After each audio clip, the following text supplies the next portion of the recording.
We are the force. We are Wisconsin.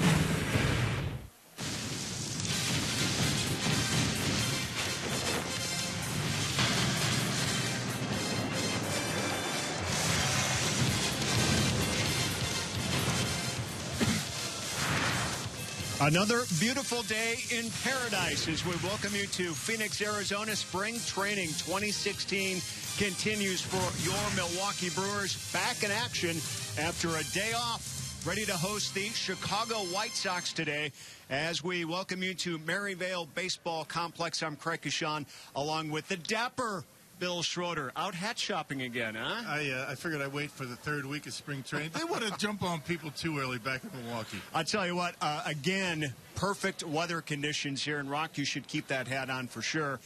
Good news for the Brew Crew. Ryan Braun has not played yet, kind of easing his way back in after some offseason surgery on his back.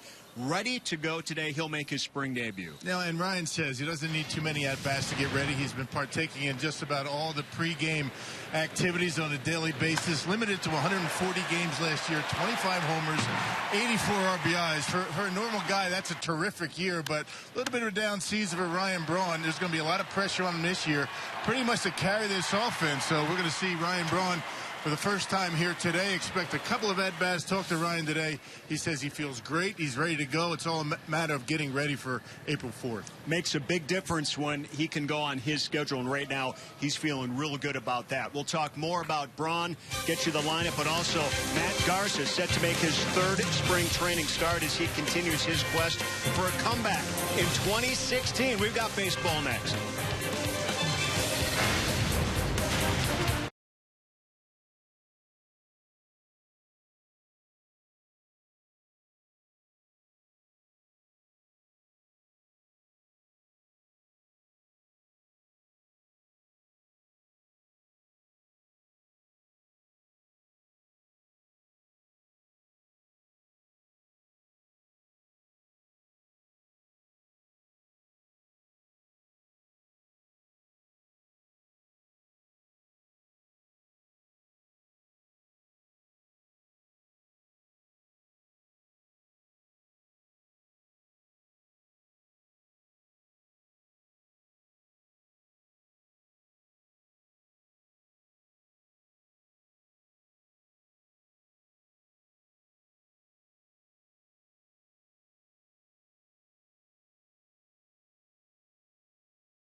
And the Brewers are ready to battle here in Cactus Practice. The Brewers had the day off yesterday. They are fresh and ready to go. One of only 2 day offs during spring, and Brewers defense set to take the field. Robin Ventura back as the White Sox manager. Let's take a look at the Potawatomi lineups for the White Sox here today. It's going to be Eaton, Jackson, and Shuck first out here in the first inning. Travis Ishikawa, recognizable name, spent the 2012 season with the Milwaukee Brewers. The White Sox coming off a win yesterday against the Dodgers. And this lineup will oppose Matt Garza here, making his third spring training start, Rock. Yeah, no record in the first 2 starts. You know, Garza, 32 years old, out of Clovis, California, looking for a bounce-back season. Disappointing year last year from Milwaukee.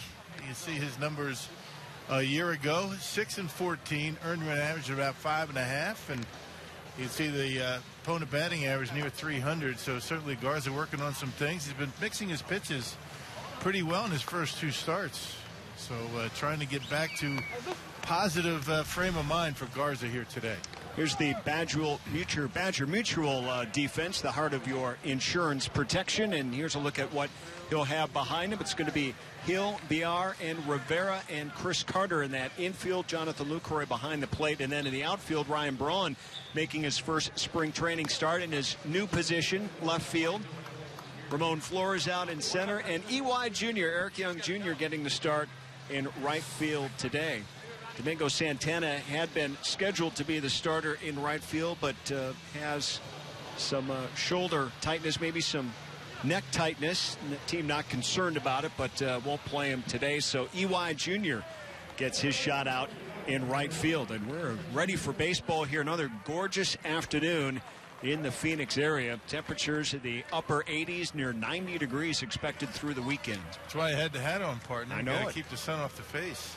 Could only take so much of that the first week or two, and then you got to get smart down here if you're here for the length of time a lot of us are. You and I spent a lot of time on the field during batting practice today. That's a great time. You know, BP, guys walking by, they're real willing to stop and chat. Good times down here in spring training. Gives you a good flavor for what's to come. And Adam Eaton steps in the batter's box. He serves as the designated hitter today.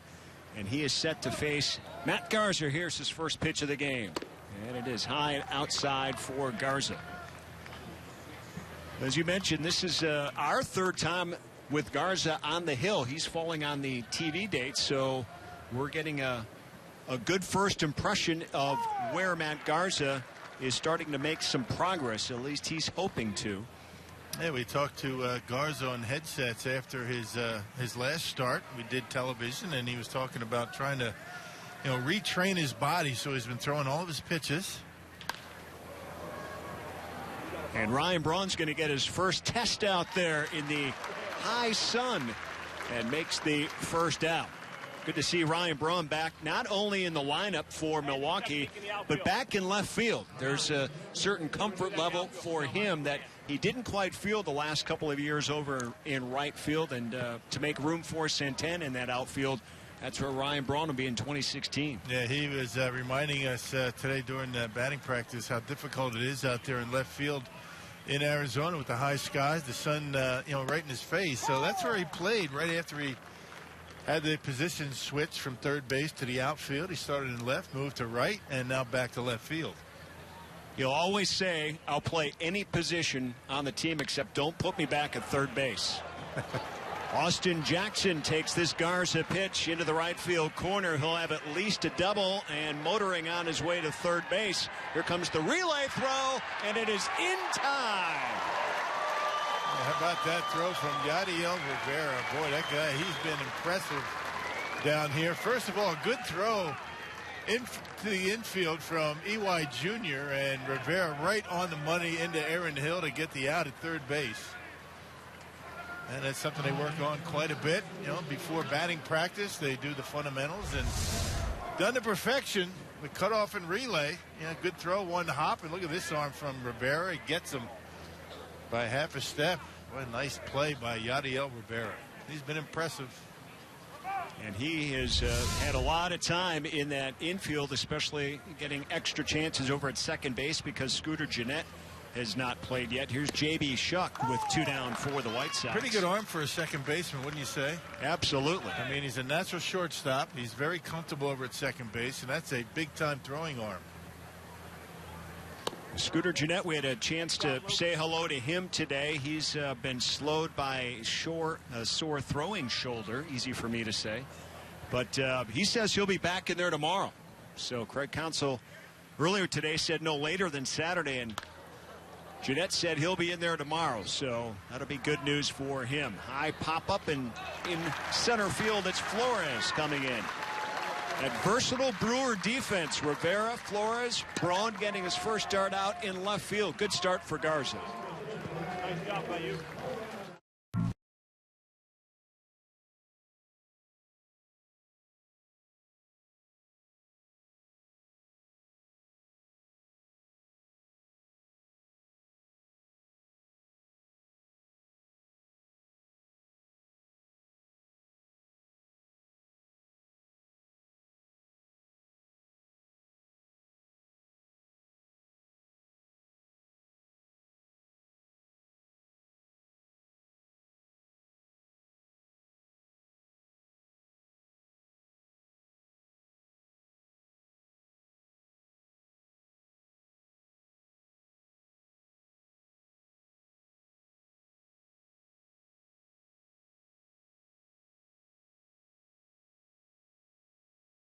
in any form. The accounts and descriptions of this game may not be disseminated without the express written consent of the Milwaukee Brewers.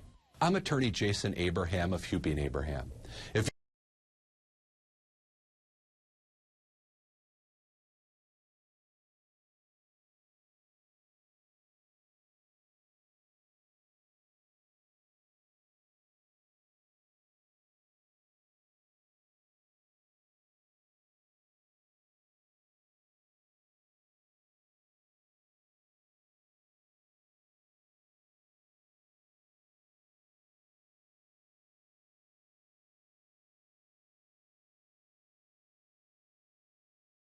to bat here in the bottom of the first inning. Good start for Matt Garza out on the hill for Milwaukee.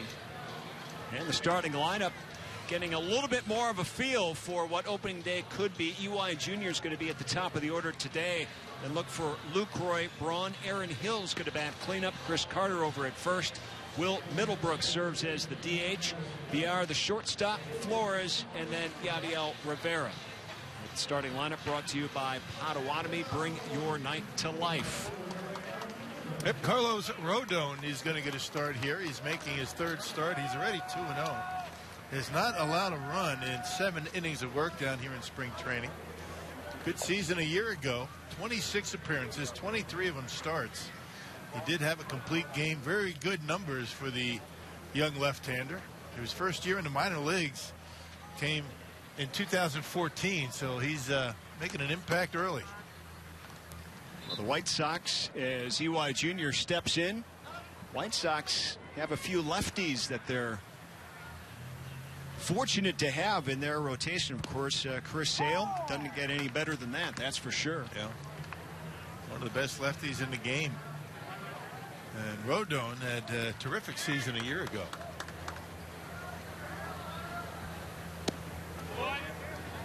Pitch low to Eric Young Jr., who is a late add into the lineup again today. Santana scratched, little stiffness in his neck.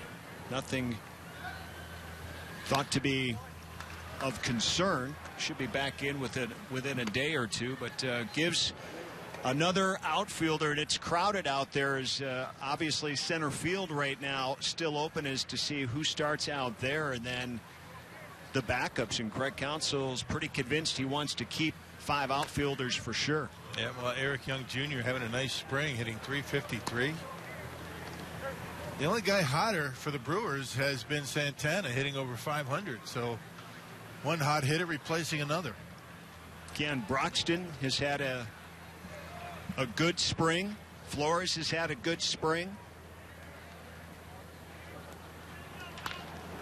And EY puts it in play to right field for a base hit. Good start for him. Yeah, that's what you like about having a veteran coming off your bench, if that's going to be the case for Eric Young Jr. Yeah, come off the bench, come in late in the game, you can steal a base for you and makes pretty good contact. And the fact that he has that major league experience last year alone, as he bounced around a bit, played 53 big league games between the Mets and the Braves.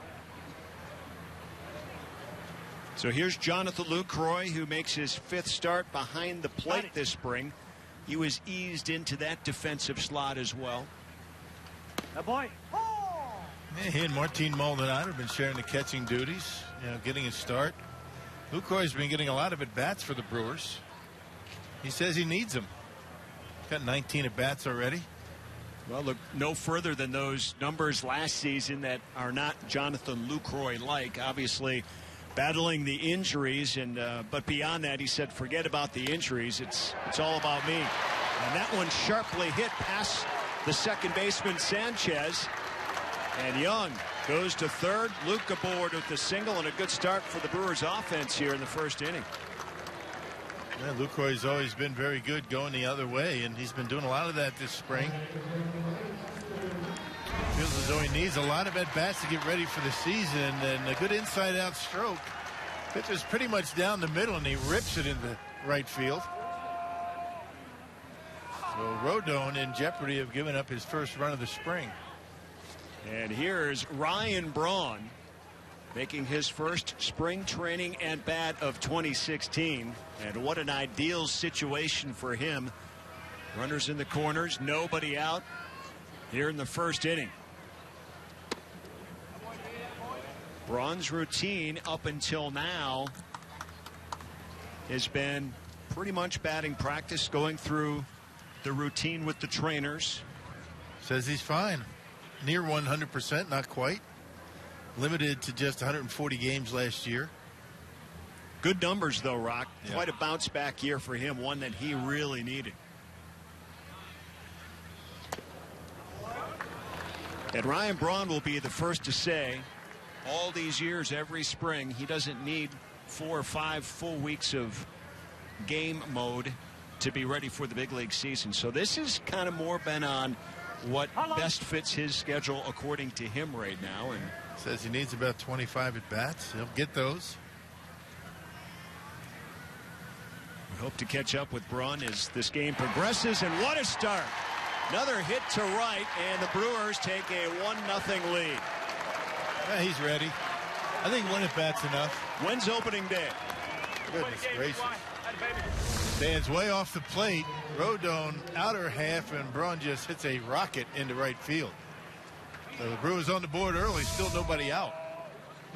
All the base hits to the opposite field. Good approach by this Brewer offense as Aaron Hill steps in, the third baseman.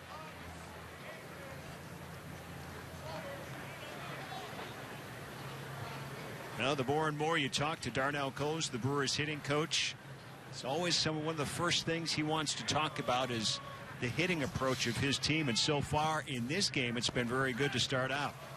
Ball skips away. Navarro gets control and holds the base runners. And a lot of new faces that Darnell has to deal with, and kind of in evaluation mode early on. And so he doesn't like to start coming in and start to change guys too quickly. He lets them do their thing, and they'll make some suggestions as spring goes on.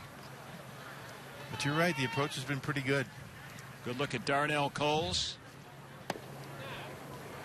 About as positive a guy in baseball as you'll ever want to meet. We say that a lot, but it's hard not to repeat that. Yep, all these coaches for the Brewers, very positive. You need that with the young ball club. A lot of kids coming up from the minor leagues and not a lot of experience. Need that positive attitude. He likes what he's seen from Aaron Hill at third. He's got the bulk of the playing time over there, hitting 250 right now, and he's one of the veteran newbies that Craig Counsell immediately put into the spot at third and said, that's the guy I want over there. It's his position to lose right now. Versatility huge. Second baseman by trade. Hits it hard to center field. Jackson, though, has a beat on it. Lucroy is going to tag and make his way into third base. So Hill advances the runner to third, only one down there, so another opportunity for Milwaukee to score. Yeah, with Aaron Hill over at third base to start the season, it's good to have a veteran presence in that infield. You know, you got Chris Carter, he's been around a little while, but, you know, not all that accustomed to first base. Was a DH mainly last year, but you get that veteran leadership in the infield over at third base, calling the bunt plays and things like that. Good to have him out there. Here is Chris Carter. Couple of home runs, 5 RBIs so far this spring. He's hitting 200. Last year in the majors for Houston, he hit 199. So there's two things that he really wants to work on, trying to get that batting average up a little bit more.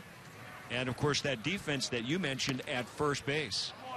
Kind of a fine line you have to deal with if you're Darnell. I mean, you want to get the batting average up, but you don't want to minimize.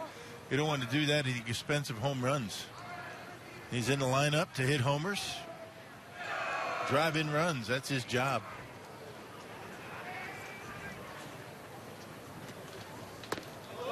Outside to Carter, an opportunity for him to play at least a run here. Lucroy at third with only one down. Ryan Braun over at first. He had the game's first RBI.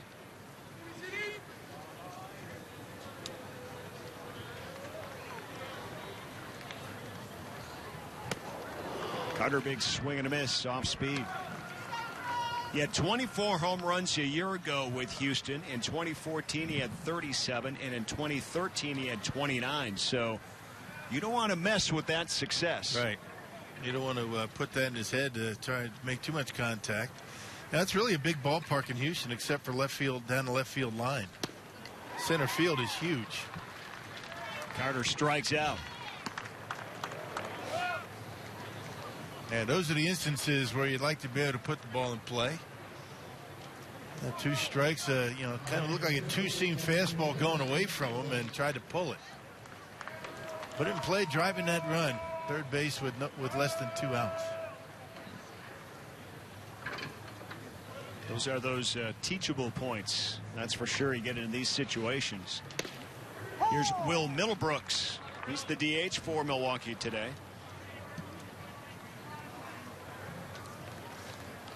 Numbers from a year ago. He was with the San Diego Padres organization. How about those? 211 here this spring for Will Middlebrooks. So what right here? Come on. Non-roster invitee.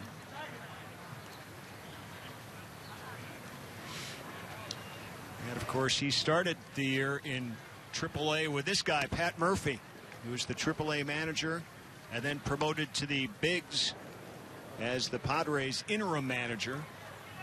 But a lot of stories written about Pat Murphy and Craig Counsell's longtime relationship. It's always fun talking to Murph. He's a lot of fun, a lot of energy out there in the field. Good pitch. And of course, you go back to the days when Pat Murphy recruited Craig Counsell to play at Notre Dame, and now, how many years later, here's Counsell leading the way, and Murphy's rated his side. Yep, Murphy with ties to Arizona State here in the Valley. Middlebrooks slices this one foul. Stay on it. Hey, baby.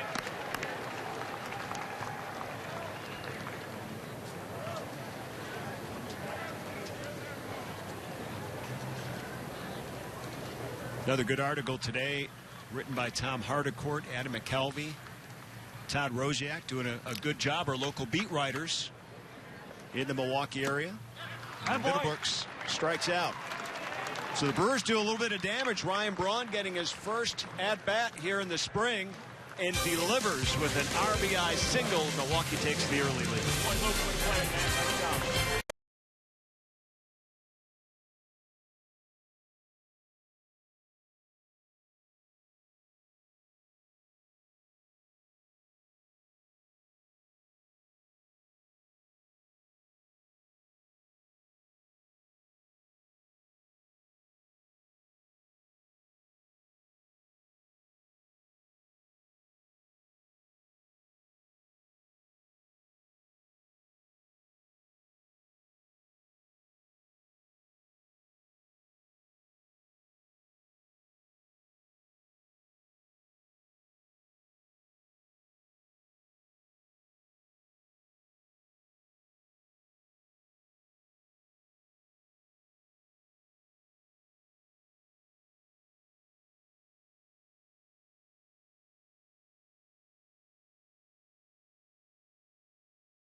White Sox, the most unique voice in sports, is on FS1. Join Colin Cowherd as he brings you his smart sports talk along with some of the biggest names in sports and entertainment every weekday. The Herd with Colin Cowherd, weekdays at 11 a.m. Central, only on FS1. All right, Matt Garza back out on the hill. A beautiful day for baseball here in Maryvale. That's like a broken record. I got to come up with a new line. How does that to be a weatherman down here? Oh, I mean, pretty simple, isn't it? Wow. Do they pay those guys? Except for the occasional haboob that comes in. But well, but you know what? when it comes in, everyone knows about it. That's right. Don't need a weatherman, right? Right, exactly. All right, Matt Garza back out on the hill, Rock. A good first inning start for him. Yeah, aided by EY Jr. and the good cutoff and relay to get the out at third base. But yeah, mixing his pitches, taking it slow, trying to build up that pitch count. They're going to need Garza to come up big this year. They really are. There's no doubt. Yeah, you're absolutely right. And he knows it. I think you get that sense, you know, when you talk to him as he faces Eviseo Garcia here to lead off the second. He understands that. Yeah. And he feels as though he has something to prove all the years that he's had in the major leagues, and very disappointed in, you know, the way things went last year, and feels as though he has, you know, to make up a tone for last year. So maybe a season of redemption for Matt Garza. Well, I think there's the personal side where he feels like it was his worst season in the majors and doesn't want to let his teammates down, and then just the way it ended as well, when he got shut down, and there was still some time left in the season a year ago, and for his side, I think he took that pretty personally, needless to say. So, well, we talked to him after his last start we did on television, and he said that just didn't feel right all season, had some aches and pains that he didn't talk a lot about, and says he feels really good this year.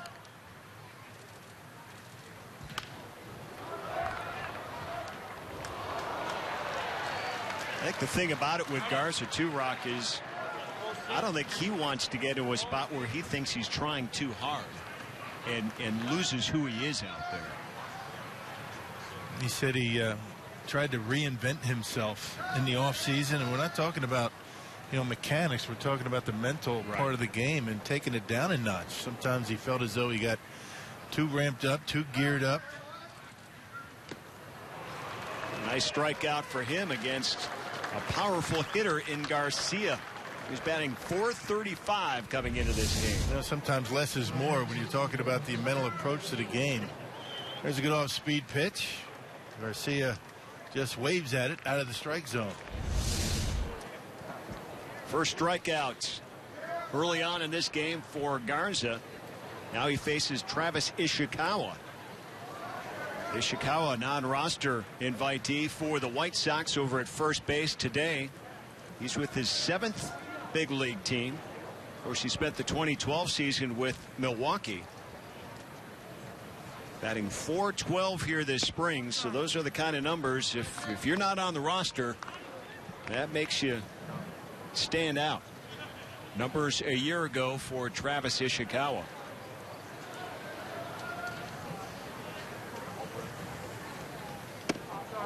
Well, it was good to have a guy like Ishikawa again. You can come off the bench. You know those numbers from last year notwithstanding, but a tremendous fielder at first base can certainly help your infield and save some errors.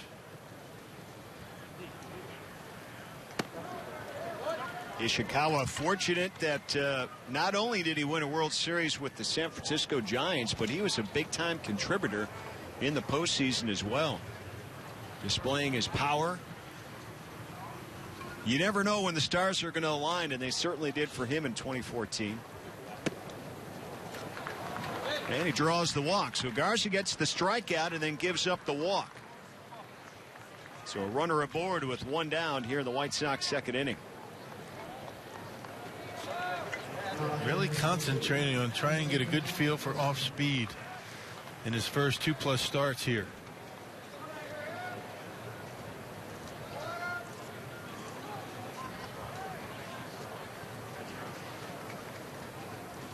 Here's Matt Davidson, the third baseman. What a spring this guy is having.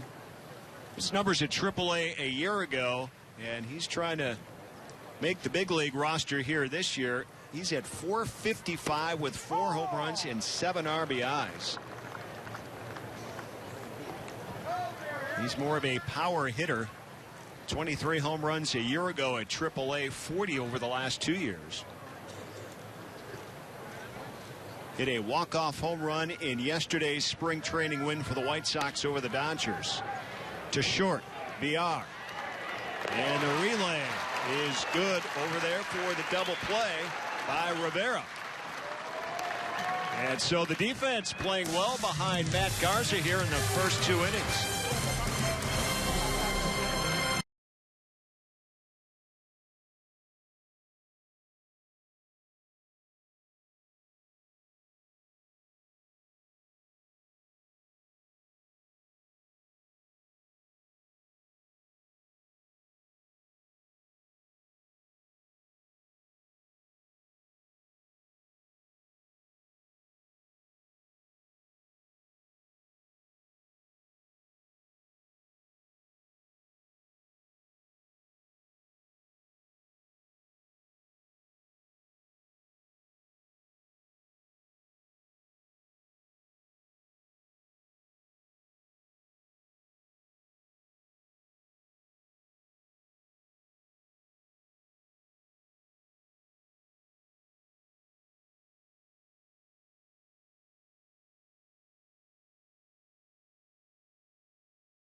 a 1-0 lead, and it's your ticket plan. Pick the games you want with the new Fans Choice 10-pack. You choose your 10 games, plus get opening day as your free 11th game. And this season, you even have the flexibility to choose your games as you go.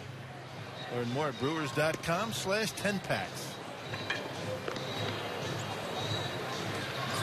That's a good day for baseball here. Brewers are out in front of the White Sox. Jonathan Villar is set to lead off in Milwaukee's half of inning number 2.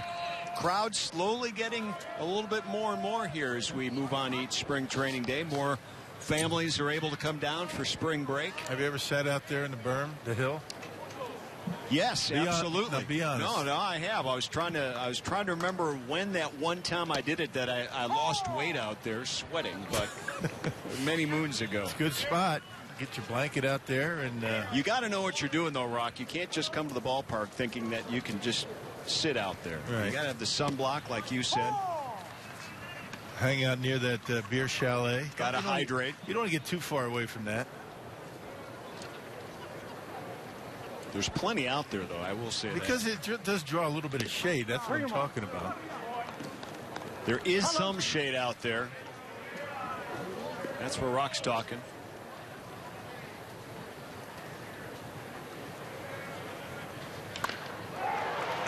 This one hit hard right into center field, the base hit. So the Brewers swinging the bats here early on. Yeah, well, you don't try and pull this guy. You know, Rodon, he's a guy that tries to sink the ball off the outside corner. All 4 of the base hits for the Brewers have come up the middle or to the opposite field. You try and pull him. I mean, that's exactly what he wants you to do. You're playing right into his hands.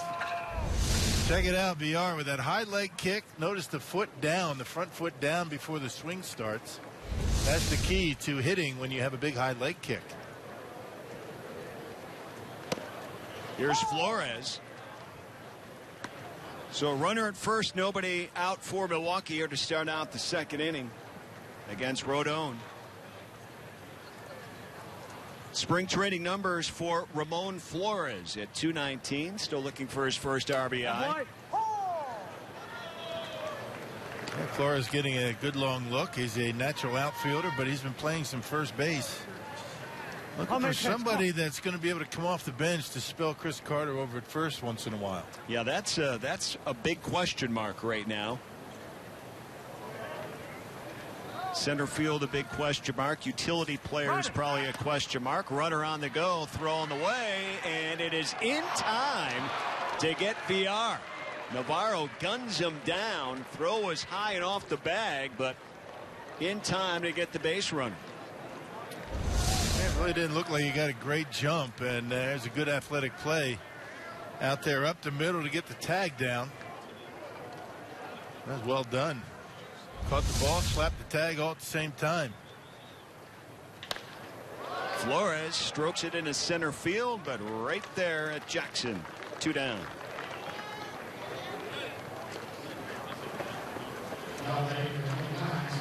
That'll bring up Yadiel Rivera, the Brewers' second baseman today.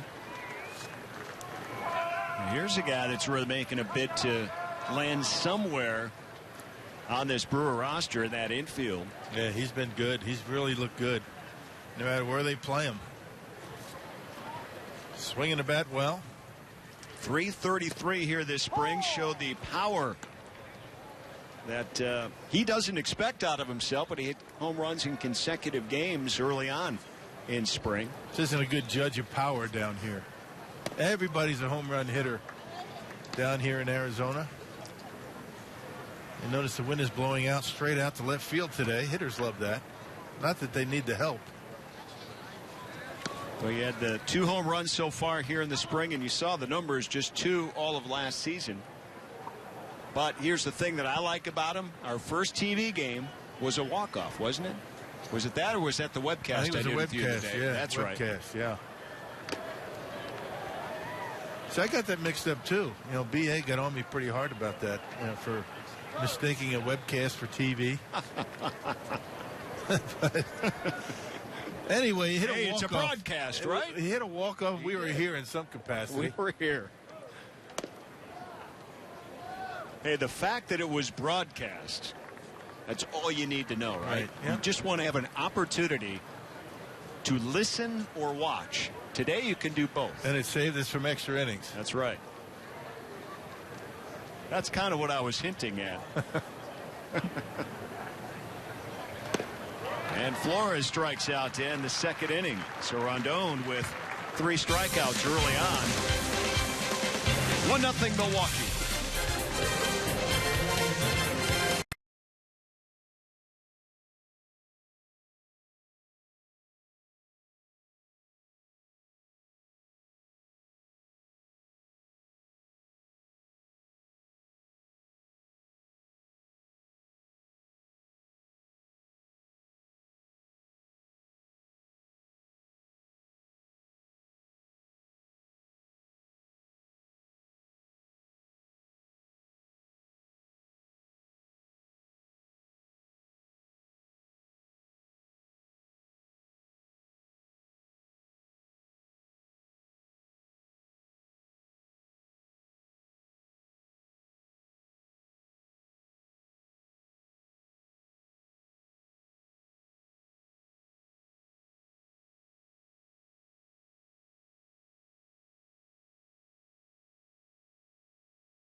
Here in Maryvale, Brewers up over the White Sox 1-0 in the third inning. Watch the Bucks on the go. Stop by the Fox Sports Go booth outside section 211 at the BMO Harris Bradley Center tomorrow when the Bucks take on the Grizzlies. Download the Fox Sports Go app and get a free hat while supplies last.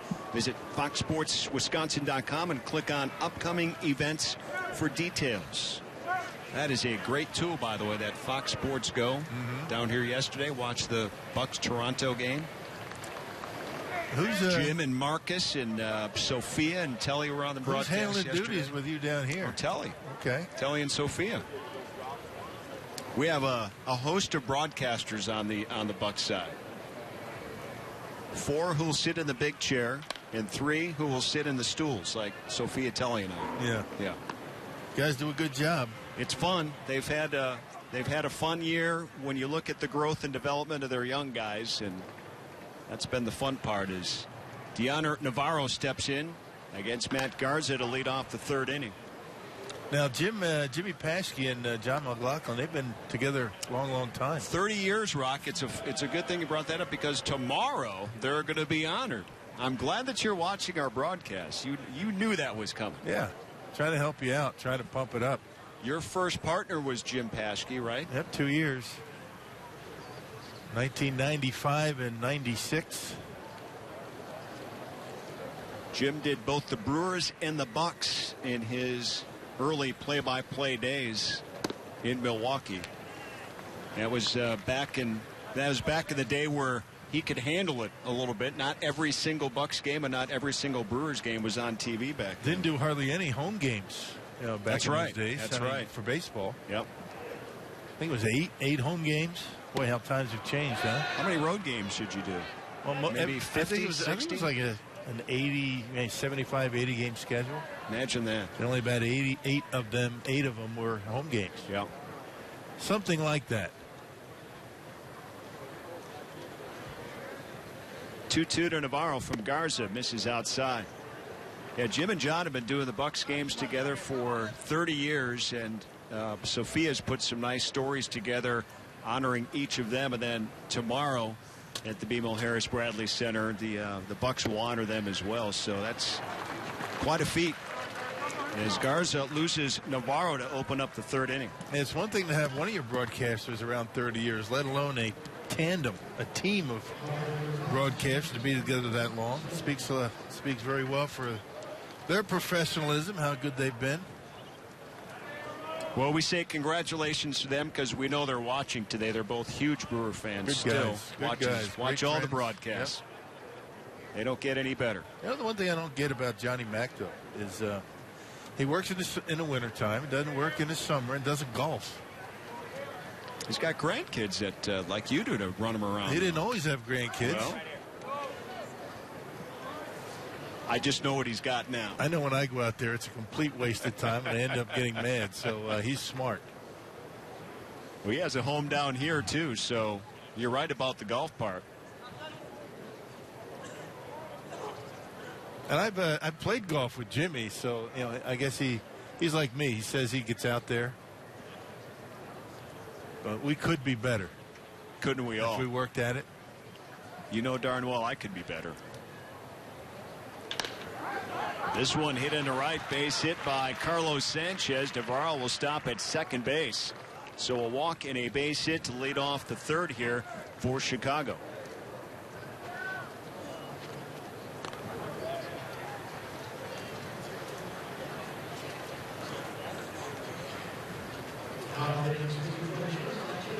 So Garza's defense has helped him out in the first 2 innings. He'll need him again now.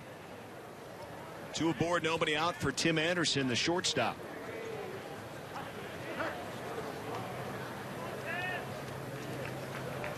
Double-A numbers a year ago. Tim Anderson can get on base. .312 was his batting average. 112 here so far this spring. He's a non-roster invitee.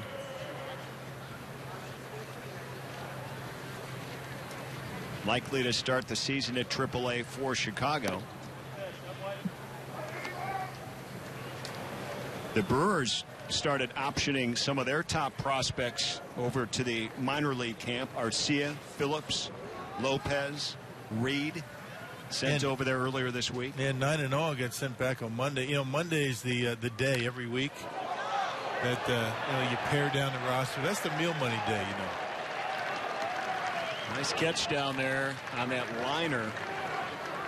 Big ovation. Those are the ones you're going to worry about or have been worried about up until now. You got to pay attention down there. Yeah, got the glove. No nets. There you go, the fan and the mister. She's got it going.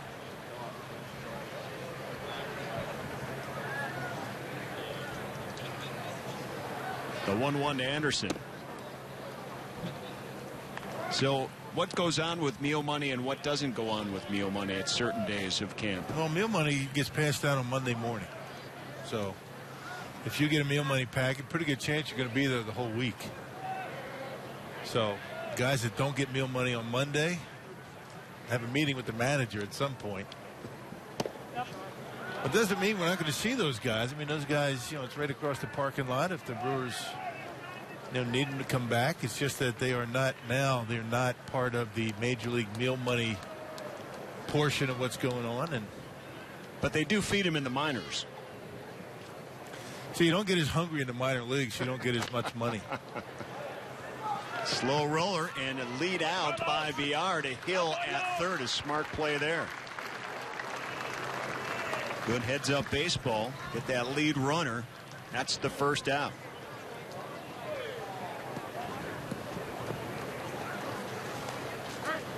Sanchez moves up. Anderson at first on the fielder's choice. Top of the order now in Adam Eaton.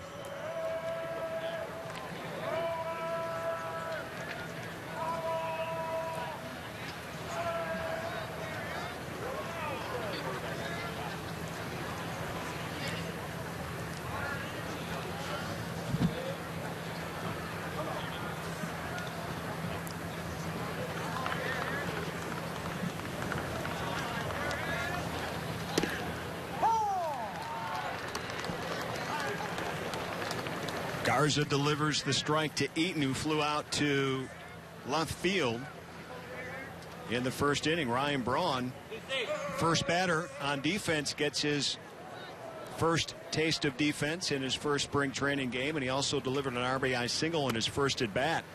That's the difference early on here in this spring training contest between the Brewers and the White Sox. I see Garza really trying to keep that ball away from Meaton, trying to keep it down in the strike zone to get the double play.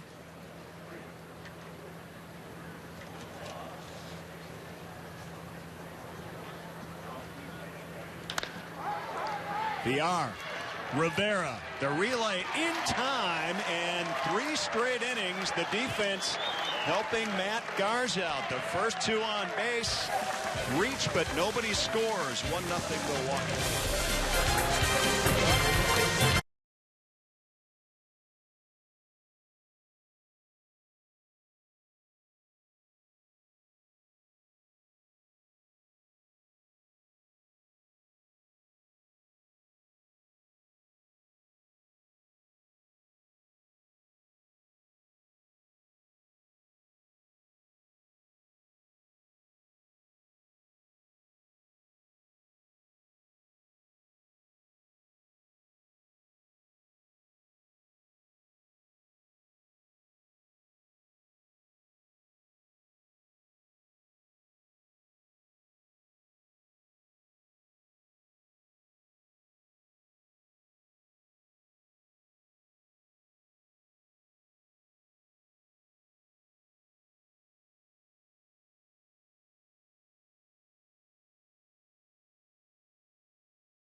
To have Ken Rosenthal in our booth right now. He's the senior writer for FoxSports.com and also big-time contributor and insider for Major League Baseball Network as well. So, Ken, great to have you aboard. Spring training, you make a stop here in Maryvale. Paying attention to the Brewers a little bit, I guess, give me your early take on especially where Milwaukee is in this rebuild process and all the changes that they made here going into 2016. Well, based on everything you hear from people around the game, they're in a pretty good place. Now, obviously, they're not going to win 100 games this year. I think I can safely say that. But the players that they've acquired, some of them, and this goes back to the Carlos Gomez-Mike Fiers trade that Doug Melvin made, they have acquired some potential cornerstones. Santana, Phillips, Josh Hader. Those 3 came in that trade. And then, of course, David Stearns has continued and accelerated the process with Isan Diaz, the 19-year-old they acquired from Arizona. Of course, Arcia is already in place. And Jacob Nottingham, who came over in the Chris Davis trade. Again, the idea is to get as many quality players as possible. Eric Young Jr. in the hole. Great play at short for the out. Made over there by Anderson. So 1 down here in the Brewer 3rd inning. So what I was saying was the idea is to get as many quality players as possible. And not only have they acquired quality players, it seems to me that they have potential fixtures up the middle and elsewhere in the coming years. And that can only be good. Now, we all know it doesn't always play out like we envision it to play out. And in that case, this thing could take longer. But at the same time, if I were a Brewers fan and I understood what they were doing, I would be happy with the way they are progressing so far. It's not going to be pretty this year, might not be pretty next year, but for a team that is competing against the Cardinals and the Cubs and the Pirates, you kind of had to take that step back, and here they are. And when you're in a market like Milwaukee or in the Midwest, I mean, they went from, according to, who does all these surveys, and they evaluate minor league systems from the bottom almost, I think David Stearns, our general manager, is talking about 7th or 8th in baseball. So that's how teams like the Brewers have to do it. Right, and obviously at some point they'll have to ramp up again a little bit, and the owner, Mark Attanasio, has never been afraid to do that. They've probably outspent where they should have been several times in recent years in an effort to stay competitive. But at the same time, while it's not easy to go through this, it can be quite rewarding, as the Cubs and Astros have proven. The danger is that it doesn't all work out as planned, and then you're in a tough spot. Jonathan Lucroy deep to left field, and this one is out of here. A home run for Jonathan Lucroy, his first home run of the spring. And that solo shot puts Milwaukee on top now 2-0. And it might lead me in now as Ken Rosenthal joins us up here in the booth. My question for you, you look at the two big veterans on this Brewer team right now, Lucroy and Braun. And I'm not asking you to trade these guys away, but certainly as you look at the rebuild for this Brewer team right now, there are going to be two guys that we're talking about here that are going to draw interest for some time. Especially Lucroy. Braun, of course, has the past and the contract. It's going to be a little bit more of a chore to move him. If he has a great year or a great first half, perhaps it becomes more feasible. But at the same time, Lucroy is a really interesting guy, Bill, and you know this. A catcher getting traded in midseason, that's a difficult thing. He has to learn a whole staff. The staff has to learn him. So perhaps the best time to do this is before the season starts. Now, when I proposed that at some point to a Brewers official, he told me, nah, not necessarily. If Jonathan Lucroy has a good first half, there are teams that are going to want him. I get that too. So here they are with him. Obviously, they're holding out for the deal that they believe is fair for a guy on a contract that is one of the game's best bargains. But I would expect by the All-Star break, by July 31st, he will be in another uniform. Well, and again, I think teams may want to see Lucroy bounce back. He had the concussion symptoms. He had, the broken toe last year. By his own standards, a down season, so he gets off to a good start. That might change. Right, and he's having a good spring. Obviously, you just saw some evidence of that. So that could help, but at the same time, you're right. And there are teams that might want to see more, and yet I know for a fact there are teams that have been banging on the Brewers about him really the entire offseason and continue to have interest. The problem has been just finding the right medium between what the Brewers want and what those teams are willing to offer. So let's shift gears a little bit. You've been to Florida. You've seen all the teams. How do you handicap the National League Central Division if you can possibly do that? Well, not very well. That's how I handicap everything. Right. Well, your best guess as to what you think. We know who the top three teams. Who looks good to you? The Cubs. And I know it's easy to get on their bandwagon right now, and a lot of people are, but I wrote about this today. It seems to me, guys, that even if things go wrong, and things will go wrong, inevitably, they have so many young players now, so many pieces in place. They can maneuver, they can make a trade, they can do a lot of things with their depth to help cover any problem. That is why I like them the best. We're a 97-win team that added Hayward, Zobrist, and Lackey. That's pretty good, and they brought back Fowler as well. The Cardinals, we always say this, they look a little weaker. Well, we'll see if they actually are weaker. And the Pirates, too. There are some questions with the Pirates. Now, they're all excellent teams still. But it's really difficult to see how the Cubs are going to come apart. Ken, I want to ask you a follow-up to that. As far as this rebuild that the Brewers are going through, the Cubs went through it. They did it the right way. The Brewers are hoping to do that now, too. The difference, though, in the market sizes between a Milwaukee and a Chicago.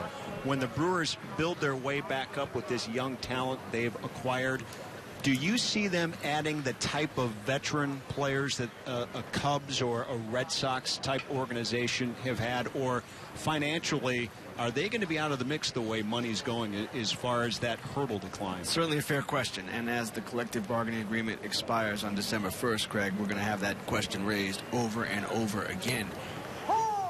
We've seen the Brewers spend, not at the level of a Hayward, but we've certainly seen them spend at the level of a Lackey or even a Zobrist on certain players. Garza was a big deal. They've had some others as well. They can spend perhaps even more than that in the coming years as revenues grow. Are they ever going to be on a level playing field with the Cubs? No. Cardinals? Probably not.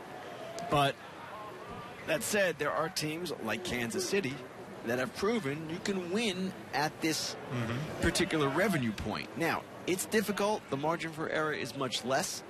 And the basic agreement, you would hope, helps make things even fairer in the next go-around. But that's why development is so important for them. Young talent is so important. Controllable, affordable. You guys hear all the buzzwords all the time. Sure, right. It matters. So It's certainly a fair question, but I guess if I were the Brewers, I'd worry about getting there first, and then they could figure out the rest. You try and like it, the Houston Astros, though. I mean, they're pretty much in the same boat, and look how quickly they were able to turn things around. Right, and they really haven't spent to any great degree yet. Right. They're still kind of in a mode where they haven't had to. So it is possible, and the Royals have done such a magnificent job over the past several years. I mean, a lot of criticism by me and others, and they hung with what they were doing, stuck with it, and reaped the rewards. So the Brewers evidently are obviously going to have to do the same thing. And you talk to people around the game, and they like what they've done going back to last July. Aaron Hill pops out for the second out. Ryan Braun back at first base with 2 down. Ken Rosenthal's been kind enough to join us up here in the booth to talk a little bit of baseball right now. Speaking of the Royals, are they in position to repeat, in your opinion?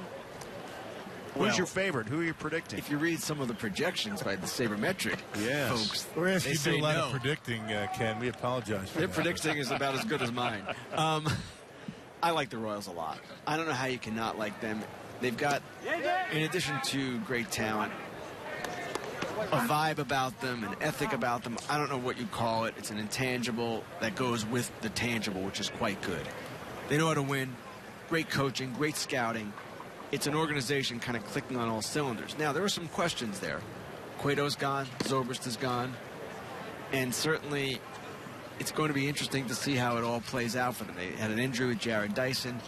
They might not have the rotation that you would like.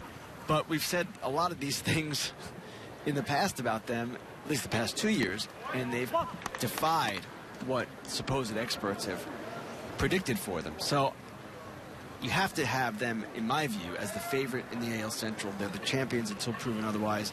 As for the rest of that league, it's really difficult to say because unlike in the National League where you see the Brewers, Reds, Phillies, and Braves clearly taking a step back, no American League team is doing that. And I happen to like Tampa Bay a whole lot right now.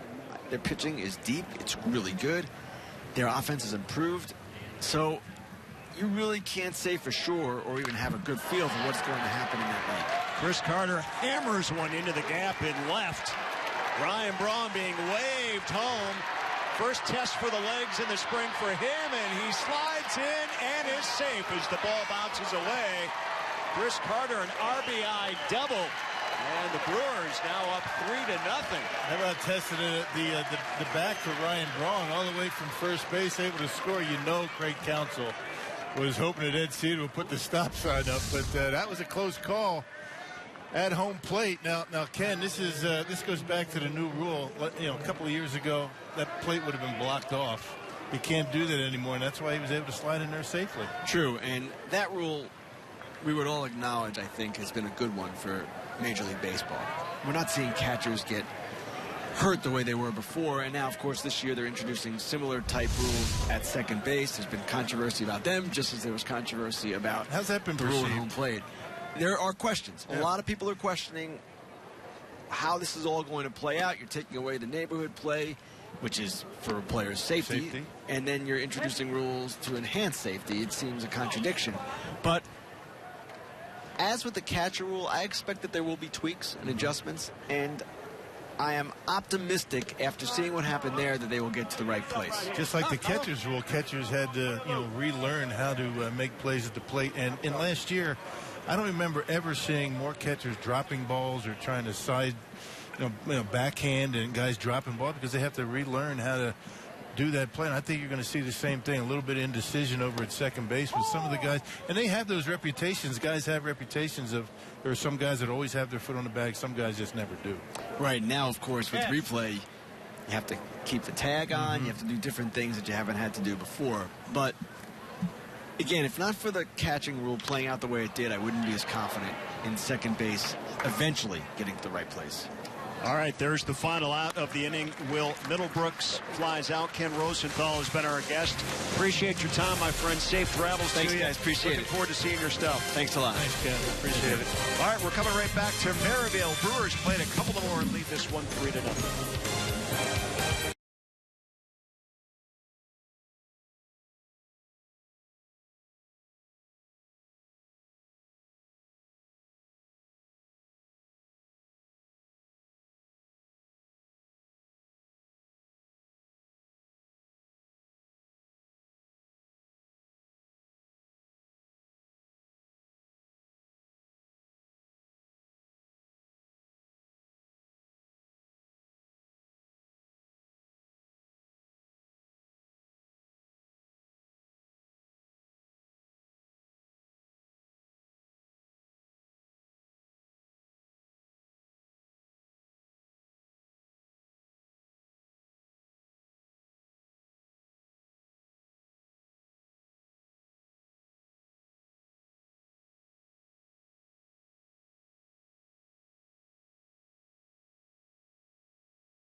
Nothing. The Brewers with a lead. Jonathan Lucroy, solo home run, and Chris Carter an RBI double as well. Ryan Braun also plated Milwaukee's first run in his first at bat in the spring. So a lot of good things happening so far in this ball game for the Brewers. Matt Garza has done a nice job out on the hill. He's gotten some tremendous defense. We've seen a nice relay, throwing out a runner, trying to stretch a double into a triple, and also 2 double plays, the pitcher's best friend. So, yeah, Brewers defense has been very good down here so far, and that's one of the things that Craig Counsell really wanted to focus on. Positioning, think plays out. Don't make the silly errors, and the Brewers really have not done that this spring. They've committed only 11 errors so far.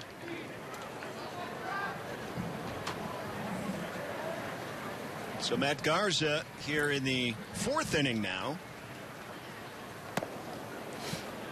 Faces Austin Jackson, the center fielder. We talked about that defense playing behind Garza. It was Jackson who tried to stretch that double into a triple. And Rivera's relay throw from EY in the outfield nailed him at third base. And Garza's pitch count as we work here in the 4th inning, only 40 pitches. Those double plays have a tendency to help you with that pitch count. Absolutely. That's a key for him. There's no question about that. Ryan Braun has had an RBI. He has a hit. He has a walk. He scored a run. And now Neuenhuis takes over in left field for him.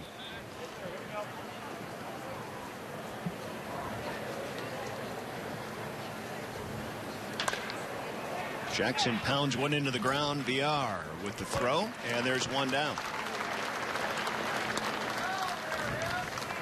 That's good to see and hear from Ken Rosenthal as you take a look at Neuenhuis out there in left field, getting stretched out. He's trying for a spot out in that Brewer outfield. Center field still open too right now, so we'll see. But Ken Rosenthal, the FoxSports.com senior writer and MLB Network insider, had some good information for us, willing to share some stories. And boy, I tell you what, a guy like that, Rock, you notice that he was texting and typing away. I mean, the guy's constantly on the fly with stories. Yeah, always getting information. I did notice, though, he had his phone up. I did notice Mike Vasallo was one of the guys that was texting him. Is that right? There's not his Mike. He's our media relations director. Does he ever text you? Haven't lately, Rock. He's been a little busy. Explain to me why Mike Vasallo, who's not even here, would be texting Ken Rosenthal while he's on our air. Maybe Vasallo wanted him to know that he has a new baby now. Maybe it was a personal note. Congratulations again, by the way. Kind of interesting. Yep. What's your take? I don't know. It's puzzling to you, I can tell. Probably taking credit for getting him on. Okay. I would think. That's probably what happened.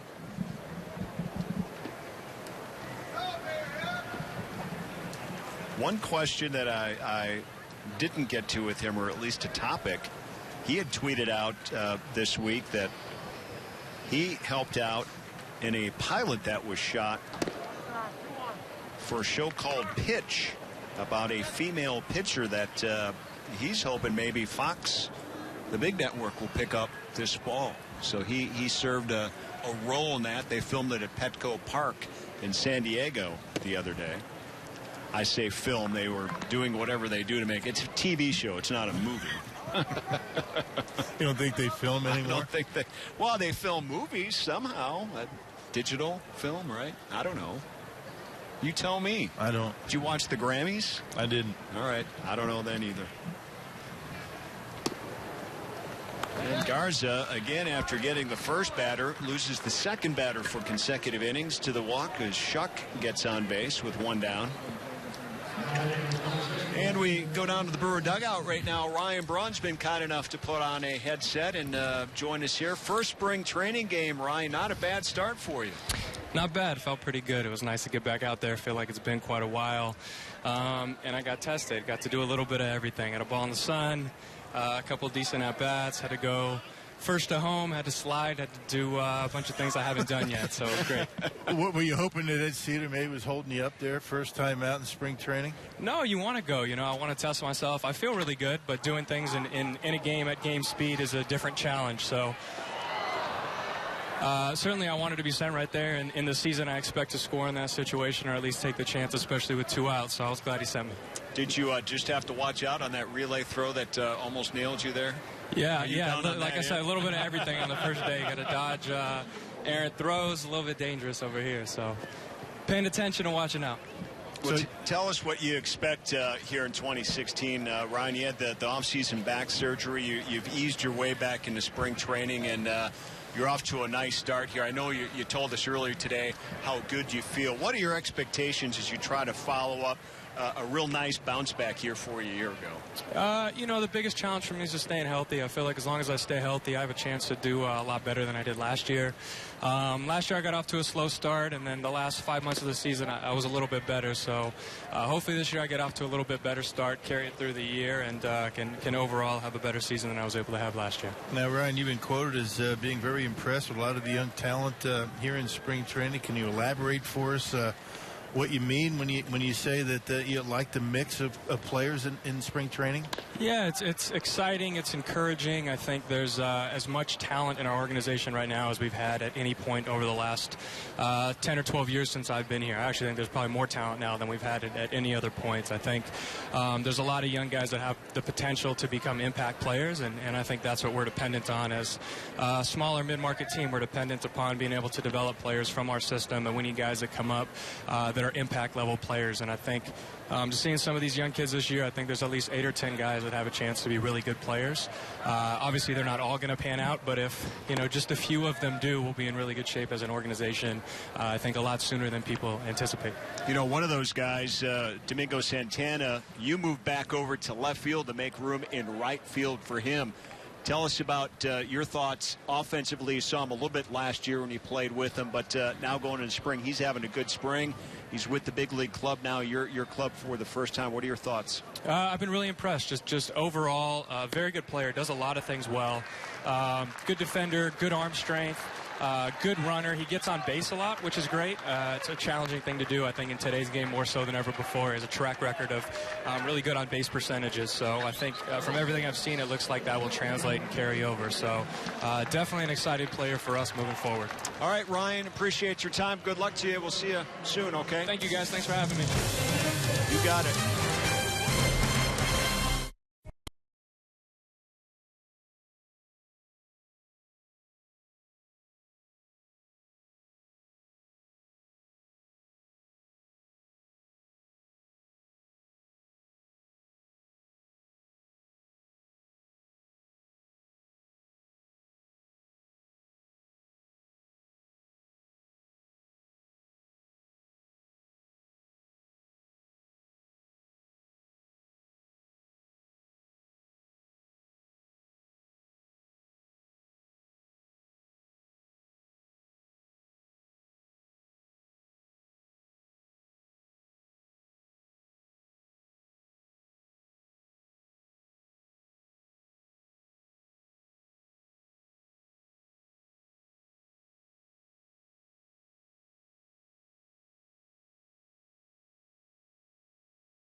As we go to the bottom of the 4th inning, save big money on all your home improvement needs at Menards.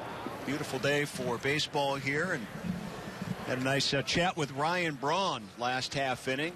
He has had a good start for his first spring training game today as VR leads off the Brewer half of inning number 4. Big contributor offensively for this Brewer team right now, and he said he liked running around the bases scoring. I'll tell you, from first. he's right. He did have everything going on, right? He had a ball in the sun. He made a nice catch out and left, and first to home. Everybody holding their breath as he rounded third base. Well, there's a comfort level with him this year, Rock, that I haven't seen in many, many years. As VR pops one up in the infield. Navarro, the catcher, shading that sun with his glove. It makes the first out. Look at old Nate. You know, he had the follow-up year a year ago after a couple of tough seasons. We all know what he went through, and new baby on board, back and left now. I think he really stated there's a great comfort level with where he thinks this organization is going, and he wants to be a part of that. His new 5-year extension on his deal is kicking in this year, so he knows he could be around for quite a while. And where he fits in this organization, and that, you know, he understands that, you know, he is the guy. I mean, he's the run producer. He's the guy that a lot of these young players are going to look to you know, for guidance. And he's good with it. I mean, he's anxious for the opportunity to be that guy this year. Had a good day today. Again, a hit, a walk, scored a run, drove in a run, made a catch, first opportunity, first batter of the game out in left field. Dodged a relay throw in the dugout. Answered our questions.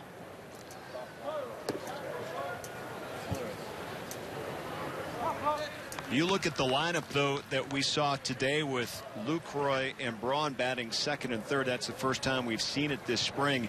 You would think that's where they're going to fall into the lineup once things get settled and determined here over the next couple of weeks. Yeah, Craig Counsell says the only spot in the lineup that he's for sure is Ryan Braun in number 3 spot. Everything else is kind of in flux.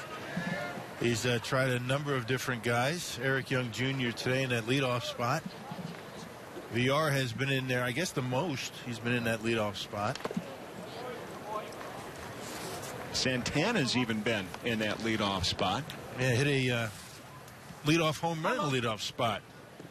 I think we were on TV last week. In fact, if I remember the original lineup today that had Santana in it before it was scratched. And that's a fair ball, hit the bag. And did they get Flores? No, he beats it out. That nice play over there at first base. Real nice. Ishikawa, we talked about how slick of a fielder he is. He had to make an adjustment. The ball stayed down after hitting the bag. Now, Rodon was just a little bit late getting over to first base. And if there was replay, I would imagine that Robert Ventura would be thinking about taking another look at that. That'll be a base hit. And a pitching change for the White Sox. Rodon is now out. We'll talk about that when we come back.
Here in the third inning, the White Sox making a pitching change. Rodon is done for the day, and that opens the door for Tyler Danish to come in relief to face Milwaukee. He's got a runner at first over there, and Ramon Flores.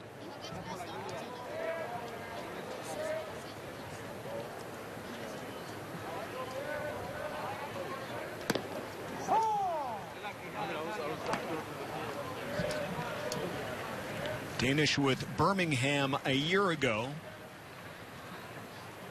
Now he's a starting pitcher, 26 starts and a 450 earned run average. Sinker, slider, changeup. You know how I know that? Because of the microphone down by the Brewers dugout. I heard Darnell Coles tell his hitters. That's why I heard that too. Did you hear that? It was in between when we were in commercial break. Heard the same thing. Rivera hits it hard center field to the wall, and it's off the bottom of the wall. Flores being waved home. Rivera on his way to third on the throw, and Milwaukee with another run.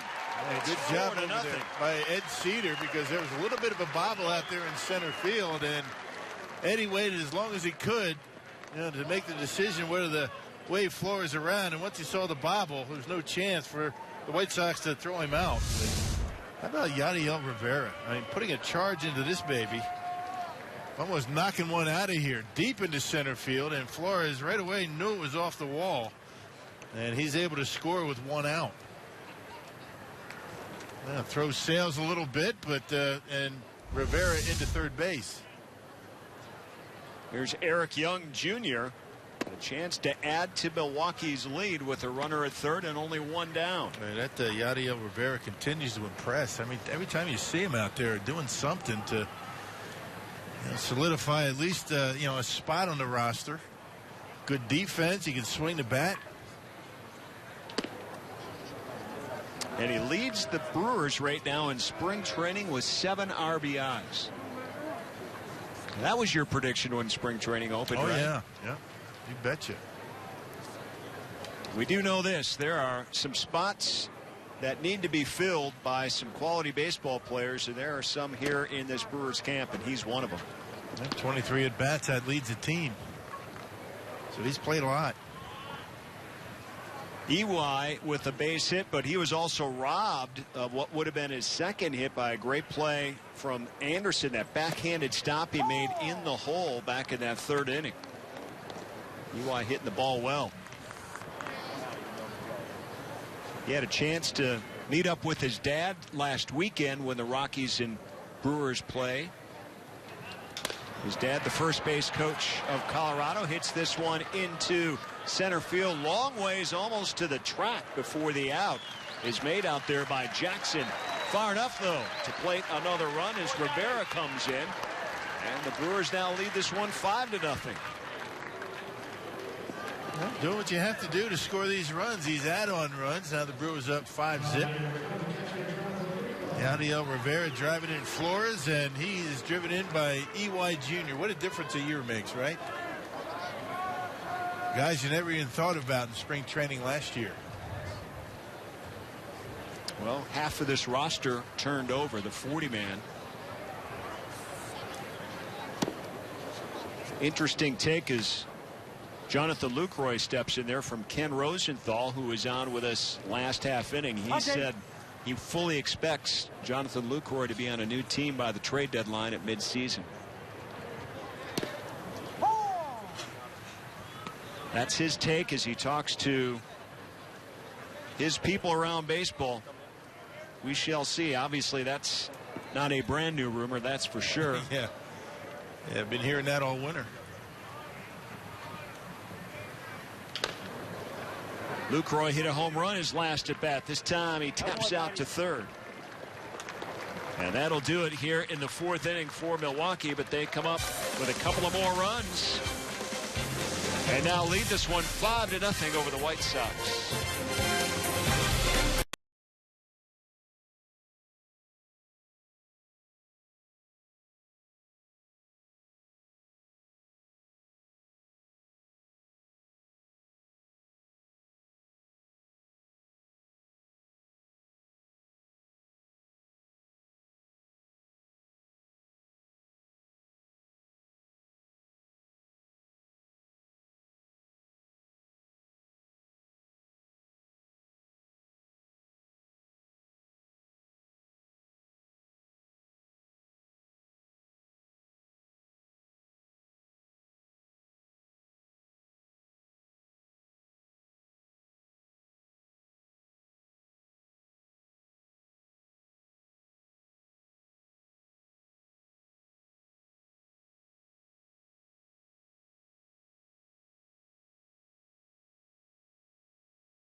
Brewers over the White Sox here in Maryvale. Time now for our Miller Lite What's on Tap, brought to you by Miller Lite, the original light beer. It's Miller time. And the Brewers' upcoming games here on Fox Sports Wisconsin got several along the way. Cincinnati on Friday here in Maryvale, and then March 19th against the Angels. March 20th back here in Maryvale against the Dodgers. Expect those crowds to really pick up over the weekend. And I know the planes are full to Phoenix going from Wisconsin to Arizona. Great crowd on hand here. People are in the shade. They've got those seats taken up, don't they? Gotta. Tyler Cravey on the hill now for Milwaukee. He's in relief of Matt Garza. Hey, you see his numbers from a year ago. He had some really good starts thrown in there, but 0-8, a .570 earned run average, making his team leading 5th appearance on the hill for Milwaukee down here in spring training. And he faces Matt Davidson, the third baseman. He was a victim of that Brewer defense, one of the 2 double plays that Milwaukee has turned behind Matt Garza. Nice outing for Matt Garza, his best of the spring by far. That defense certainly helping him, but Rock putting up 4 innings of shutout baseball, 2 hits, 3 walks, couple of strikeouts. And the one thing you like about it is he's able to, work ahead in the count for the most part. He walked a couple of batters. But, started to really get comfortable with his breaking stuff more today than he has in his first 2 starts. Keeping the baseball down, mixed his pitches very well. Here's Derek Johnson, the Brewers pitching coach. First year with the club, first year on a major league level. If you don't know his background, he was with the Cubs organization the last 3 years, developing a lot of their young minor league pitchers. And prior to that, longtime coach at Vanderbilt.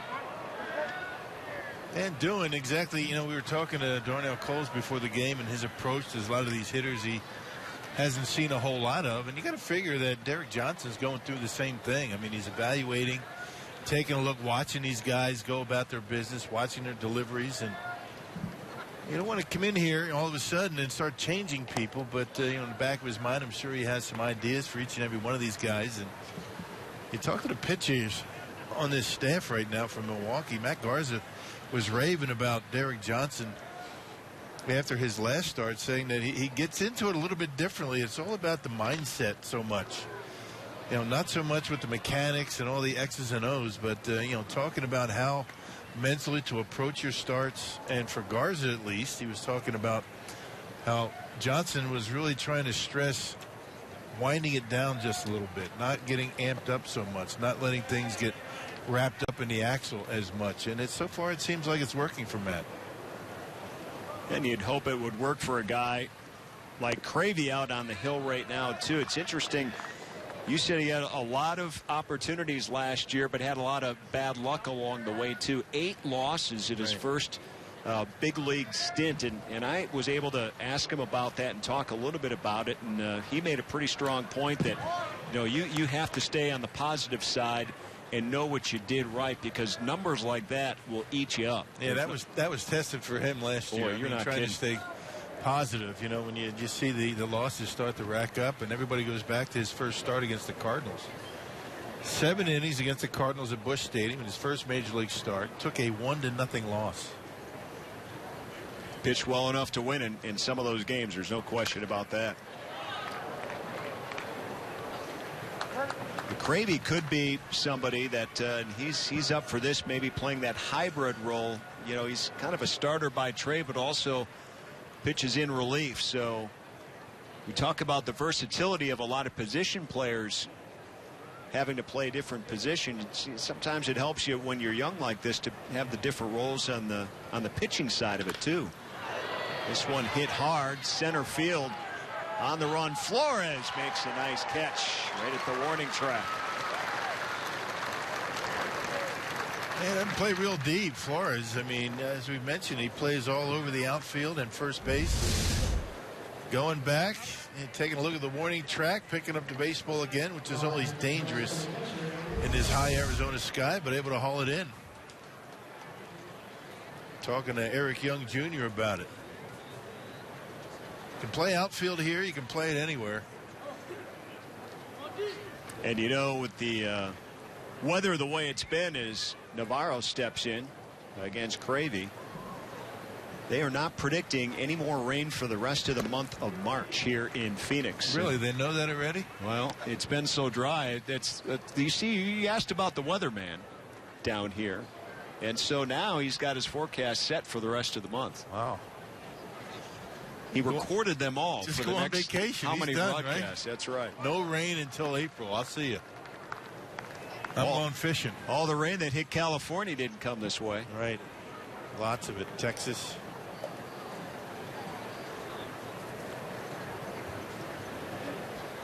Supposed to hit 91 this weekend in Phoenix. Navarro strikes out. Now, the busiest guy or girl on the news down here is the person that does the traffic. I was just going to say. I'm telling you, what a nightmare, isn't it? There is no way. There's 1,000 freeways and none of them ever move. It is puzzling to me, isn't it? I mean, it's crazy. Oh, yeah. Especially this time of year, the snowbirds, you and I. Nobody's called me a snowbird before. I don't know if I should be honored by that. The valley swells this time of year. Baseball fans. People that don't like the winter in the Midwest. There's a lot of Wisconsin, Minnesota, Iowans down here. And Illinois. Canadians. Got 2 baseball teams here. Yeah. Met someone at the hotel from Vancouver today. They're happy to be here. Where'd you meet him, at breakfast? Sure. The buffet. No, really? Just ran into somebody or what? In the elevator, if you must know. Okay. I'm trying to be friendly to everybody. Right. So you just said where you're from? That's a typical question down here. It is. Because no one's from here. When'd you get here? How long you staying? It's the first thing you ask me. Where are you staying? Right. Now you're going to say, when are you going home? That'd be Sunday night, right? Yep.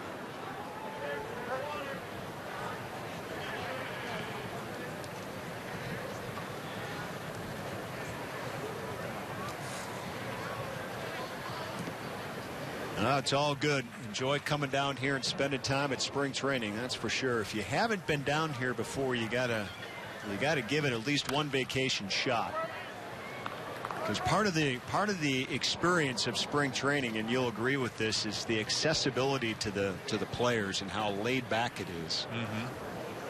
Yeah, guys start trickling down about 12:15 for a 1 o'clock start, and they'll make their way from the Brewers clubhouse down the right field line, start walking toward the dugout, and they're signing autographs all the time. That sun being shaded there by Hill makes a nice catch. So Cravey, a 1-2-3 fifth inning. The Brewers keep their lead.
Desert down here in Arizona. The Brewers have a 5-0 lead. Hey, tickets are on sale now for the Brewers post-game concert series featuring Andy Grammer on Saturday, May 14th, courtesy of Pick and Save, and Kip Moore on Saturday, August 27th, courtesy of 94.5 WKTI Country. For tickets, visit brewers.com/concerts. Something about a truck. Kip Moore. There you go. Love it. I got my 2 country stations all set here in Phoenix as soon as I get here.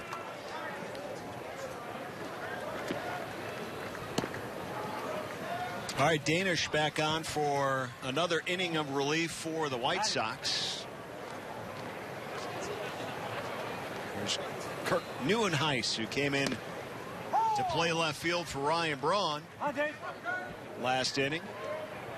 It's his first at-bat of the ball game.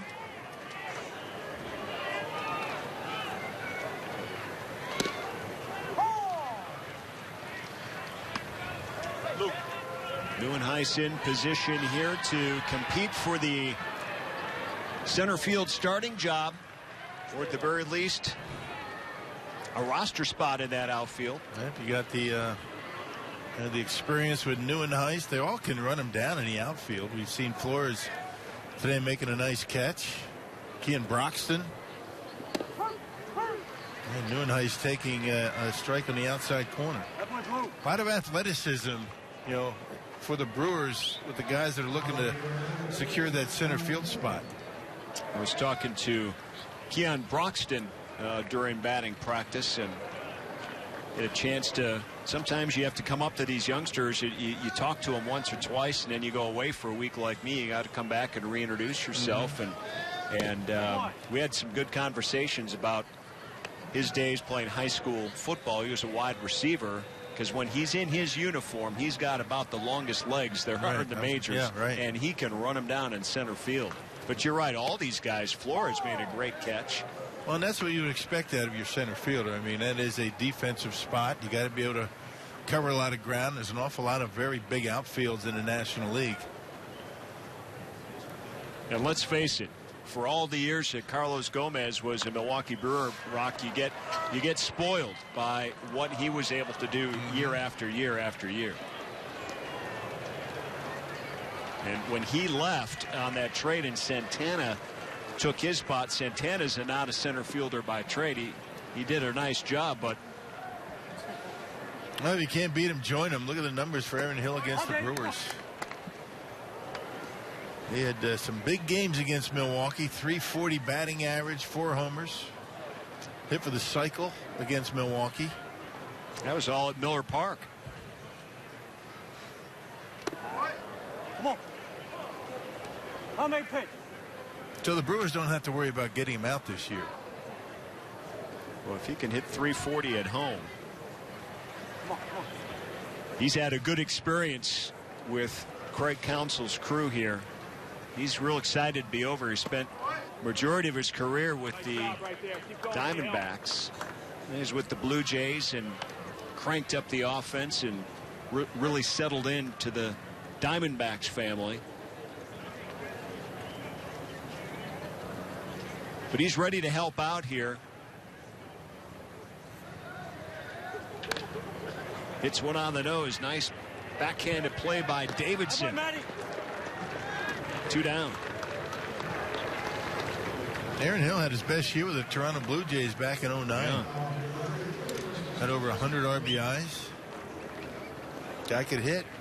Last couple of years, his numbers offensively have not compared to those middle years, but this guy's still got a lot of baseball left in him. 36 home runs, 108 RBIs back in 2009. Led the league in at-bats that year, Craig. 682 at-bats. Approaching 700. That doesn't include walks and stuff. Yeah. Here's Chris Carter. Boy, he hit the ball hard to the gap in left field to drive in Ryan Braun all the way from first. I mean, he smoked that one. This guy's got some power. That you talk about Aaron Hill's numbers at Miller Park. You wonder what this guy's going to be able to do at Miller Park.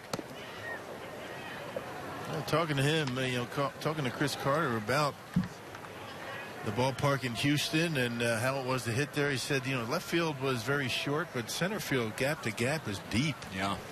You remember how deep it was in center field? He says he lost a number of home runs to center field, as a lot of players do, but it's all about making contact for Chris Carter for sure. I mean, he doesn't have to try and hit home runs. He's so strong.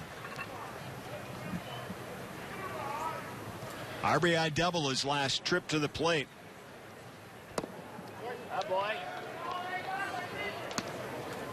He's talking to Domingo Santana. Of course, they were teammates with Houston last year. And Santana says, I can't wait to see this guy hit at Miller Park.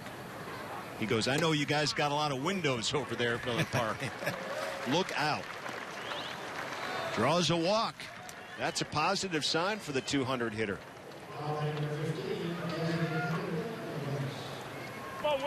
Here's Will Middlebrooks. Will's looking to get on base for the first time today. He struck out and flown out to center.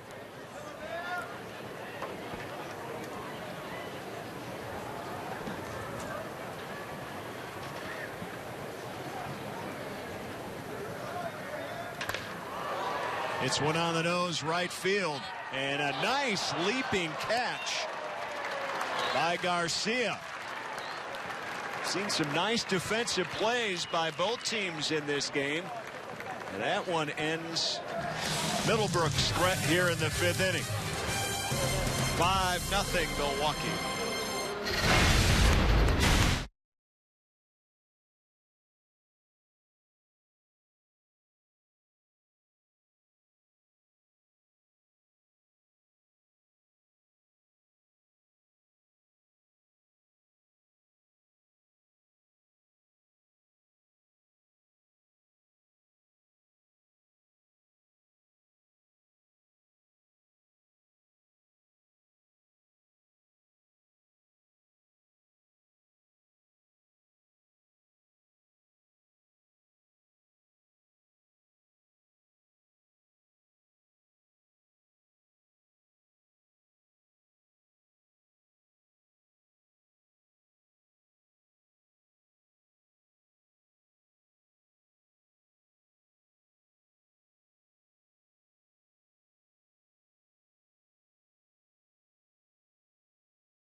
Brewers as we head to the 6th inning. And how about this one, Craig? New this season. Kids eat free every Sunday at Miller Park, courtesy of Pick and Save Blue Bunny and Heinz. At all Sunday home games, kids 14 and under get a free hot dog, bottled water, bag of apple slices, and an ice cream treat. For tickets and details, go to Brewers.com. That's healthy. That is a good deal. Apple slices in there too. Come to the ballpark. You don't have to pay for the kids' food and. That's a deal right there. Nice. I wonder if this kid's going to show up at a regular season game on a Sunday and do that. He's marching over to his parents right now. Did you just hear that deal that Rock was talking about? Or just give me some juice. I'm hot. Yeah, lemonade. All right, Blaine Boyer in now to pitch for Milwaukee. His numbers last year, and Rock making his fifth appearance of the spring already. Yeah, 68 games with the Minnesota Twins and a 249 earned run average. And Boyer, a non-roster invitee to spring training this year. A 3-6 record, 249 earned run average, and a 3-6 record in the American League. First pitch hit on the nose, and this one all the way to the gap. Flores is going to flag it down. And going for 3. Here's the throw, and Anderson's in there. Boy, he was flying around the bases. Well, that's a pretty close play over there. You never want to make the first out at third base. Ron Kolpa showed some pretty good hustle himself as the umpires did their rotation on the extra base hit. The home plate umpire goes to third. First base umpire busts at the home plate. Well, it looked like he was going to be an out at third base. Throw a little bit off the mark. It looks like he double tagged him on the leg and then on the face. I don't think Ron Kolpa saw the first tag. That would definitely be under review during the regular season. There's Courtney Hawkins, who makes his first plate appearance. Adam Eaton done for the day. The White Sox making a host of defensive changes. Brewers doing the same thing here as we get to that point of the game where Glenn Preston, our statistician, becomes a defensive specialist. There's another look at that play. The double tag, does it get him on the leg and then up high? Maybe not. Maybe not. Yep, he didn't get him. So it's a high tag. Good call by Ron Kolpa. You notice Colin Walsh, the Brewers' third baseman. He had just come into the game.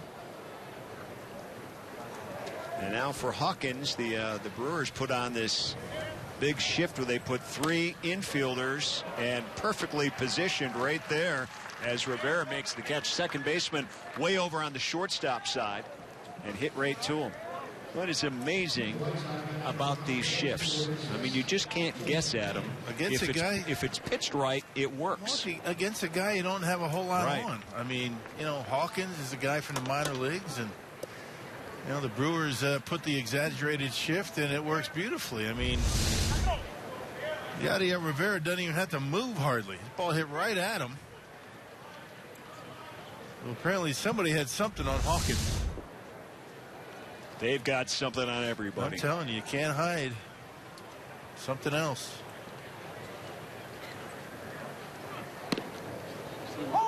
Boyer drops a nice hook in there. So Jacob May bats for the first time. He has Anderson down to third base. There's one out here in the White Sox half of inning number 6. Brewer pitchers, starting with Matt Garza here today, have done a real nice job. As Cravey came in relief in the 5th inning.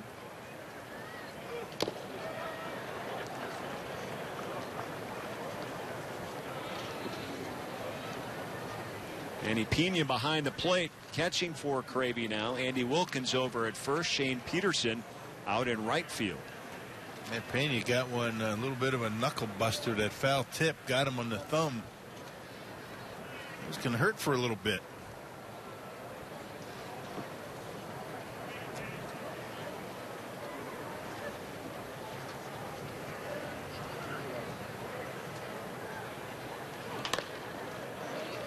This one slapped to Rivera. Takes the force out at first. The White Sox get their first run of the ball game. So it's a 5-1 game right now.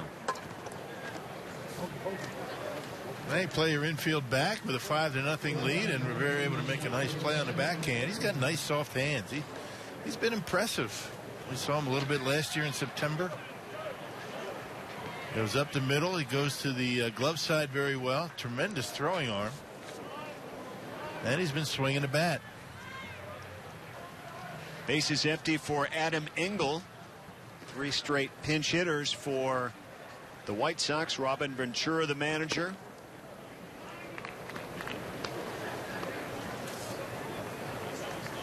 White Sox trying to figure into the mix in the AL Central. Hasn't been easy with the dominance of the Kansas City Royals over the last several seasons. They've got a pretty good lineup. We haven't seen too many of them today, but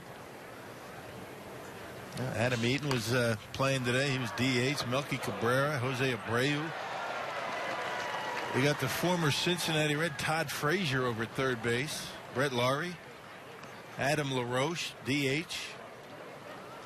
That's a pretty good ball club. That's a pretty good lineup. Alex Avila, the catcher. So you would think that the White Sox have a shot to be pretty good. LaRoche is the only name in that mix that looks like he won't be there, though. He's heavily considering retirement. Yeah. Kind of sounds he's going to go that way here.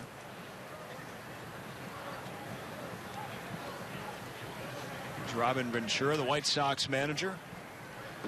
You like the spring training hat for the Sox? I really do. You like that? I like that. Just take the logo and run with it. Different hats down in spring training. And Engel strikes out, so Cravey gives up a triple and a run. That's all the damage, though. His club leading 5-1.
That time of day here in Maryvale. Hey, Fox Sports Supports congratulates Girls on the Run for 20 years of encouraging girls to activate their limitless potential and boldly pursue their dreams. Register now for the Girls on the Run Greater Milwaukee Spring 5K. Visit foxsportswisconsin.com and click on the upcoming events tab for details. We have an Italian winner today. Is that what photo finish? Photo finish. Really? That's some excitement. The hot dog was right there. They're up in the stands now. That's one thing that I have liked over the last several years. You see it at Miller Park, is when the racing sausages are done. They won't do this every single game, but when they direct them up in the stands, do the high fives and mill around with Brewer fans. That's good stuff. Yes, it is.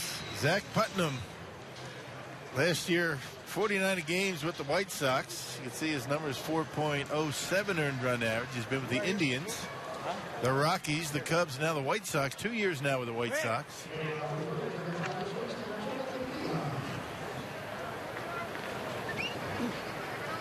Have you ever run in the sausage race? Oh, yeah. Yep. Many moons ago. How'd you do? It was before the chorizo. That's how long ago it was. VR grounds out. And we go down to the Brewer dugout right now. And Will Middlebrooks has been kind enough to put on the headset now. And Will out of today's game. But let's talk first of all about being a Brewer here for the first time in spring training. And what's it like here to be over here with some familiar faces, of course, Pat Murphy and whatnot. But how are things going? Hey, things have been great, man. This is couldn't have gone any smoother than it's gone to this point. And I love the guys, love the coaching staff. Everybody seems to mesh together pretty well, and we're having a lot of fun out here. You're one of the veteran guys, Will. I mean, you have a lot of young kids around here, and you've been in the league for a few years. How does that sit with you, being one of the veteran guys? It's a different spot for me, for sure. Coming from some older teams, but I think it's good to even there's some older guys on the team still, but I think for the young guys to be able to have a guy to come to and ask questions and not be intimidated by, I think that's me, just because I'm not the old veteran guy that's been around 8 to 10 years, the all-star. I'm still close to their age, And so they're more comfortable coming to me with questions about stuff, whether it's what to wear to the park, situations in the game. They're just more comfortable. So I'm just glad I could be that guy. Now, everybody we talk to, the guys that have been with the ball club before, veteran guys, say that a lot of these young kids, that they don't really hesitate. They're not real timid in asking you guys questions about things like that. How to handle yourself on and off the field. That's it. That's the best way to learn. There's some good veteran guys on this team that even, I know you guys say I'm a veteran. I'm not a veteran in my eyes. I have like 4 years, but I still sit back and watch these guys who've been around, Aaron and Bronny and those guys who've been around. There's a reason these guys have been around so long, because their work ethic and their routine at the park and just how they carry themselves. And that's just something I'm trying to duplicate as well. You mentioned that you don't consider yourself a longtime veteran, and I get the numbers in that. But talk about the transition that you have had to go through the last 2 years. You probably, maybe 3-4 years ago thought you were going to be a Boston Red Sox for a long time, and obviously things didn't work out that way. But talk about the experience of going now the last Boston in 2014, San Diego organization last year, and now the Brewers this year, and how baseball can give you second and third opportunities here. That's it. It's a humbling game. It's an awesome game. I love it. I wouldn't want to be doing anything different, but it's humbling. And, whether you're dealing with injuries or just struggle or, battling for a spot, whatever it may be, it'll humble you. And, it teaches you how to handle those situations, the longer you play. So it's, this is a different boat for me to be in this year. Coming in, I'm a non-roster guy. I'm normally in camp with a spot, and I'm just trying to get ready for the season. And now I'm here trying to earn a spot and coming in, work hard every day, and just see how it all plays out. Tell us, Will, a little bit about Pat Murphy. You were over in San Diego. Murph was the manager for most of the season. Talk a little bit about his attitude. He seems like he's really upbeat when we watch him in pregame warm-ups. He is. He's a lot of fun. He is that loud guy. But that rubs off on people. His energy definitely rubs off on people. And guys who ask me about, how is he, what's he like in the clubhouse, how was he in San Diego, he's that guy. He's going to find a way to get the best out of you. And if you just trust him and buy into things he says and things he does, I think he can really help a clubhouse out. Well, Will, appreciate your time, and best to you, and good luck staying in the Brewer organization, okay? All right, guys, I appreciate it.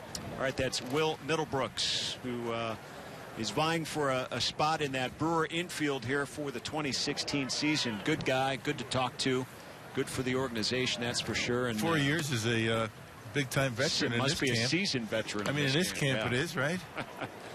There's no doubt about that, but he's one of the good ones. You understand why, Pat Murphy and the Brewers said this would be a good fit. This is how you rebuild clubs, though, that's for sure. You need guys that have been around. You just can't empty out the coffers and expect all the young guys to get it done. They need to learn from somebody. Will Middlebrooks has been around enough, and certainly he's been in the fire with the big market club like the Red Sox, and good to see him having some success down here. So Shane Peterson is batting for the first time today. 2 down here in the Brewer half of inning number 6. Flores drew the walk and is over at first base. Putnam on the hill for the White Sox, and Peterson crushes this one, but foul. Hitting it into the smart section, otherwise known as the shade. The Brewers don't have the Maryville cover here. It's not a solid cover. It's that grid cover, but it provides a lot of good shade. At least there's some cover. Yeah. There's a couple of ballparks down here that have no shade. Yeah, that's a killer, boy. Glendale's one of them. With these White Sox train and the Dodgers.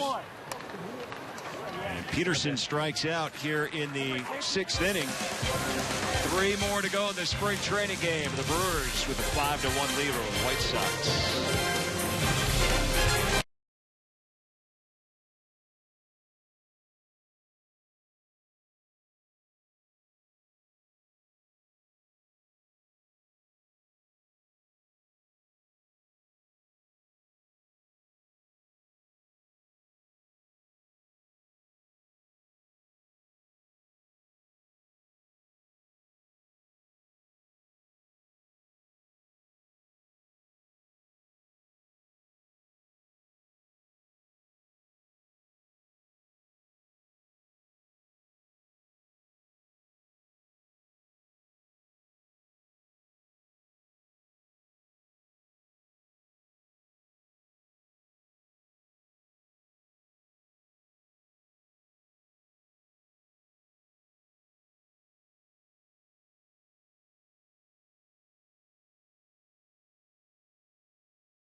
As we head to the top of the 7th inning here at Maryvale, new for 2016.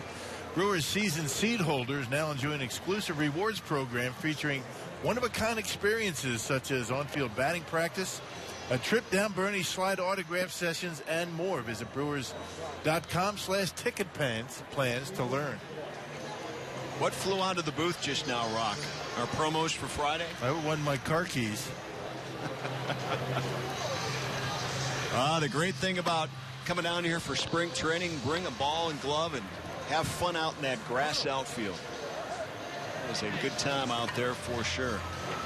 A lot of kids here, a lot of families. Good to see everybody from Wisconsin. A lot of Brewer fans very excited about the 2016 season. David Goforth now on the hill for Milwaukee. You see his numbers from a year ago.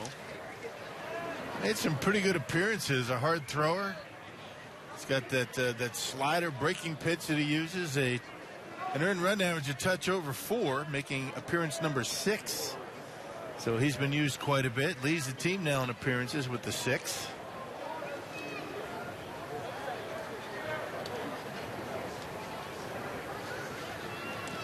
David Goforth, the 3rd Brewer pitcher used here today as he faces Garcia.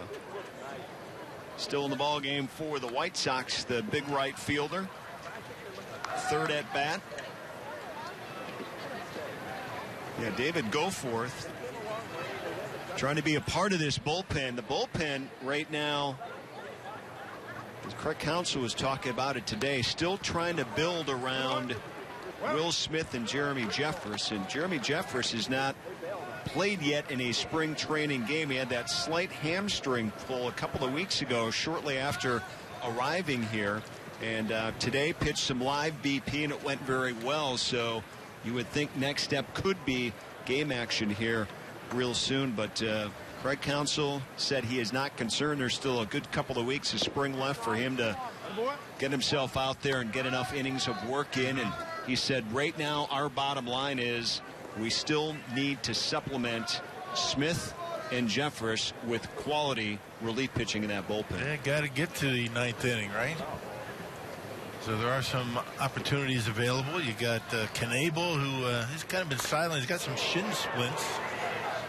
Garcia hits it hard all the way to the wall in center field. That got out there in a hurry. And the relay throw in from Flores and a leadoff double for Garcia. Tyler Thornburg's in the mix. You got to figure Goforth has a chance. You got a couple of left-handers that the Brewers are looking at. Nolan, Franklin Morales. And there's a nice short stroke right there and a bullet into center field for a double.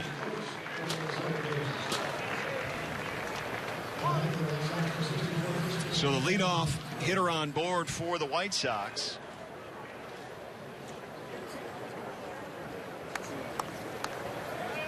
That'll bring up Travis Ishikawa. Jason Coates, the pinch runner, out at second base.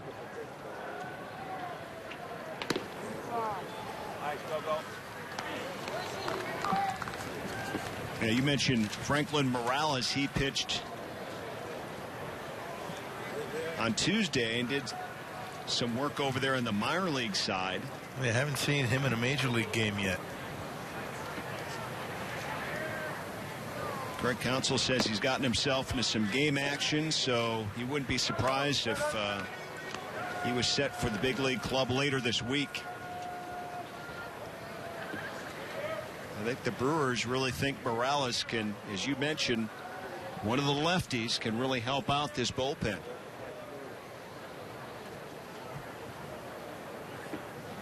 Signed as a free agent from the Kansas City Royals, helped them to their World Series championship. Ishikawa with the out, but moves the base runner over the third with one down. The bottom line, the Brewers have some options in that bullpen. I mean, as young as the position players are going to be coming off the bench from Milwaukee, they do have some guys that they can go to in the bullpen that have had some experience and been there, done that type of thing. Go to foxsportswisconsin.com and check out what's going on over there. A lot of things that we mentioned. Jim and John's salute to 30 years in the broadcast business for the Milwaukee Bucks. one of many things going on online. Check it out. Here's Andy Perino playing third base now for the White Sox.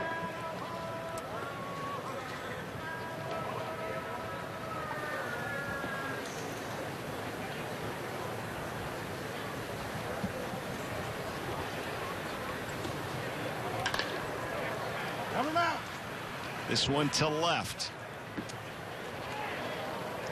Neuenhuis underneath it, but the sacrifice fly will work to plate the run, and the White Sox get their second run of the ball game, so it's 5-2 now, Milwaukee.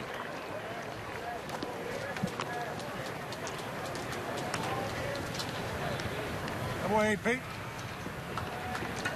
Brewers jumped out to a 5-0 lead in this game. Ryan Braun with an RBI single at his first at-bat of the spring. That was one of the highlights. Jonathan Lucroy homered. Chris Carter a booming RBI double.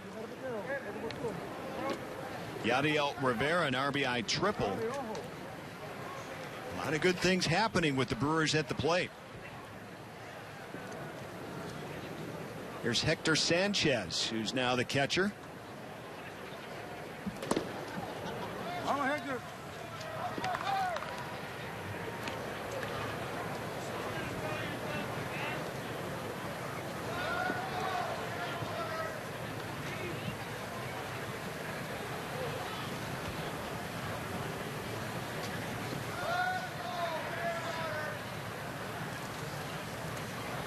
Brewers making some roster moves earlier this week on the minor league side as some of their top prospects that they had on the roster here early on in spring. Orlando Arcia, Brett Phillips, Jorge Lopez, Michael Reed.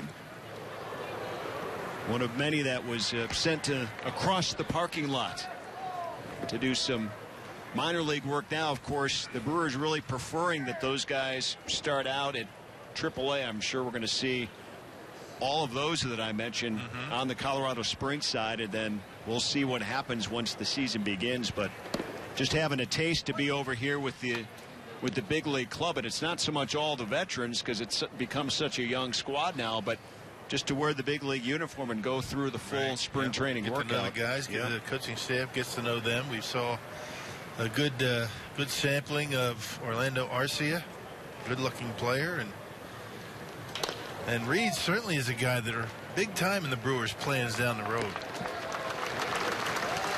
The ground out to second. That'll end the White Sox half of inning number 7. They pick up a run though.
We head to stretch time here at Maryvale and host your next event in style in one of Miller Park's 5 spectacular all-inclusive areas, offering a one-of-a-kind game day experience with unique sightlines, exclusive amenities, and complimentary food and drink. Learn more at brewers.com/all-in.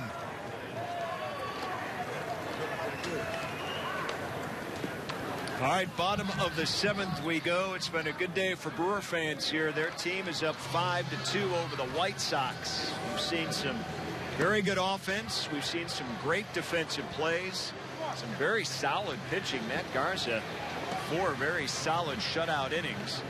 And now Michael Enoa steps out on the big hill for the White Sox here to start the Brewers' 7th inning. Yep, A-ball last year. Winston-Salem, he's 6'7", Craig. 210 pounds, born in 1991. Out of the Dominican Republic. 28 appearances and a 261 earned run average. Look at the strikeouts. More strikeouts than innings pitched last year. 6'7". 6'7", yep. That guy looks like he could play some basketball.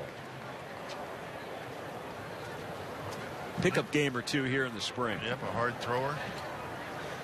Andy. Would clubs frown on that, Rock? Don't play basketball? Yeah, I would say. Yep, no basketball. Bad on the knees, you know. Didn't Zach Greinke play some basketball early in spring in his first year here? That got him in trouble. Cracked a rib. Yeah. Lesson learned. All right, here's Colin Walsh, his first at bat of the ball game for Milwaukee.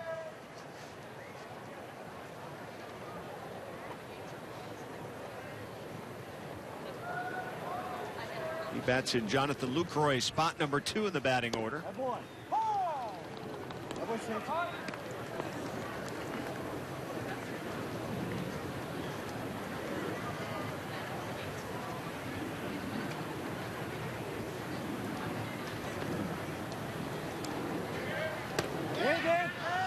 And Walsh could not check his swing, so he strikes out. And it's the part of the ball game where a lot of defensive changes are made for both teams. Here's a look at our Badger Mutual. Was doing good up until I know what then. you meant. Let's take a look at our Badger Mutual Insurance White Sox defense. And a host of changes. I don't think anybody that started this game for the White Sox is still in there. Well, Sanchez actually is at second base. That's it. Hector Sanchez behind home plate, the former San Francisco Giant.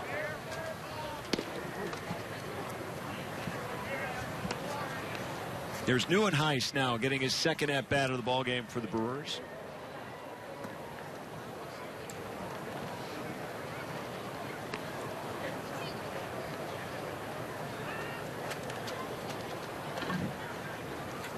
A lot of similar storylines for these young veterans. I guess we'll call some of these guys young veterans, like Will Middlebrooks. Said, well, I've only played 4 years in the majors, but on this team I feel old. Neuenhuis got to feel the same way. I guess what are they saying? You got to be what, 5+ to be a veteran? I'm asking. I don't know. I maybe. mean, I think 4 years. I mean, you've been around a little bit. 4 years in the big leagues. That would classify you as a veteran player.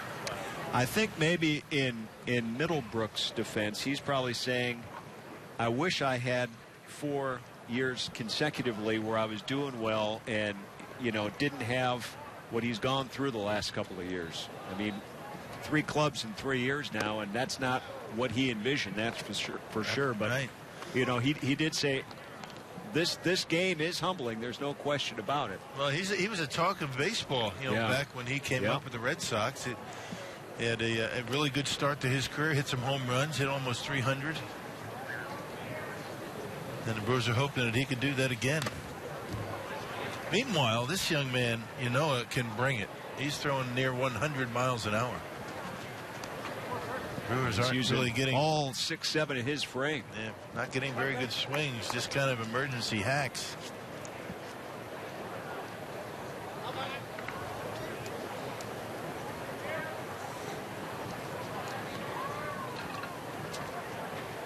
So how about the guys that break into the majors when they're 18 years old, like Robin Yount?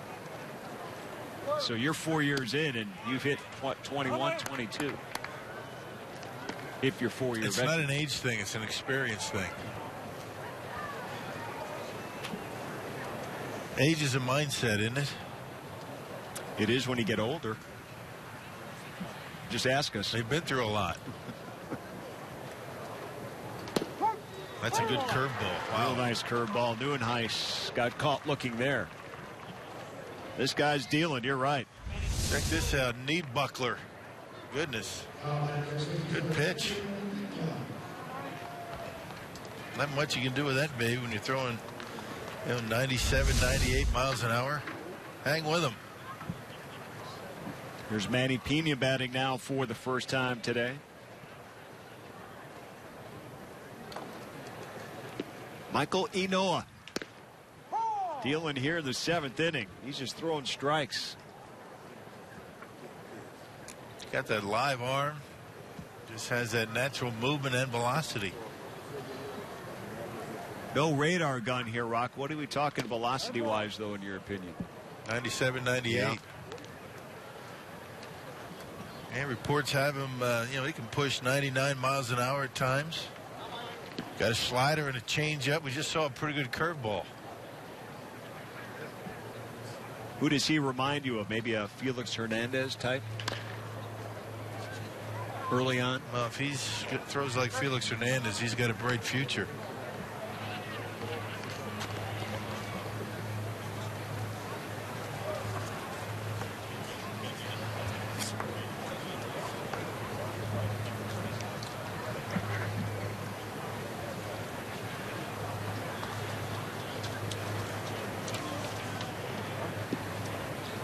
The 1-2, and Pena slaps it in the right field for a base hit.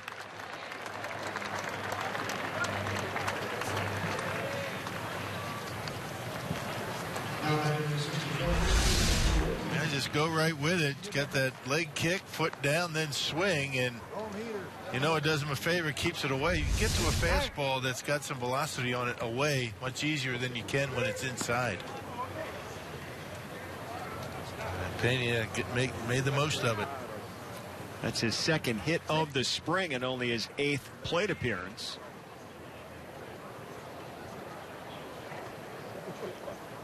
There's Andy Wilkins, who took over at first base a couple of innings ago.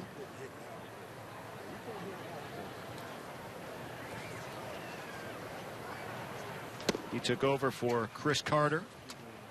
Carter got in 5 good innings. And a double and an RBI, also drew a walk.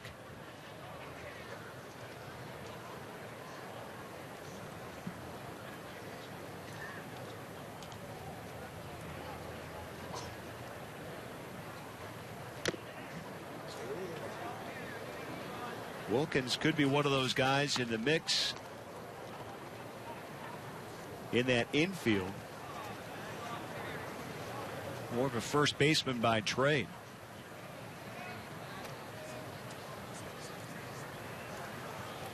If not, he's likely a guy that will start at first at Colorado Springs.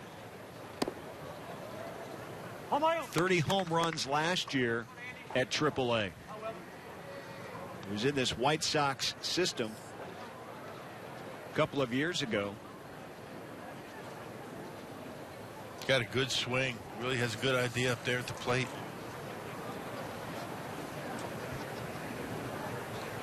This guy was designated for assignment and claimed by 6 different teams last year. Or I should say he was claimed 6 times total. Back and forth. Yeah. Left-handed hitting power hitter.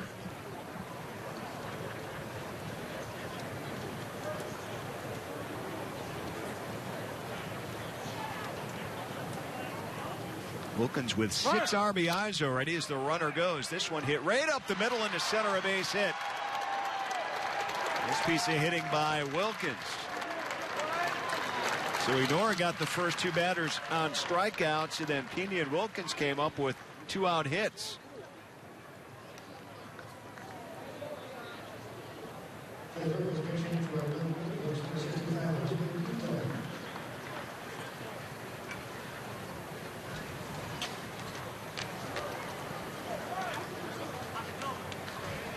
Osmeal Pinto now batting for Milwaukee.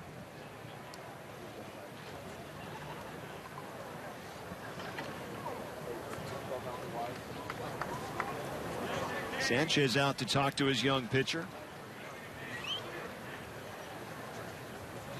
Came in with power to the first two batters and then leaving some pitches out over the plate.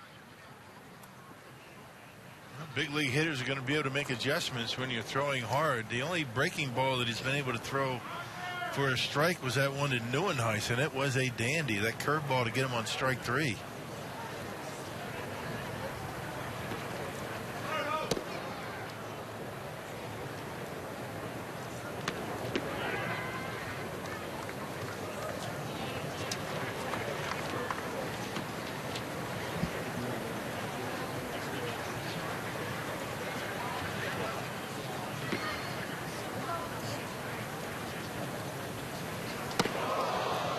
Look out.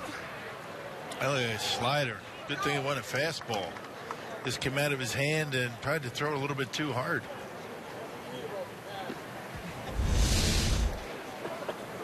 Look out. That's not fair when you first come in the game, is it? No. This late?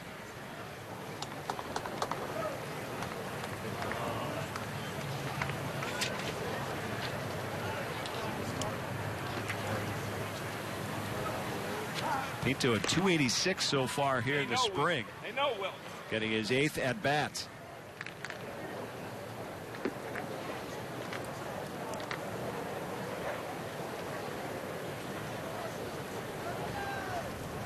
He does have an RBI, looking for a second one of the spring.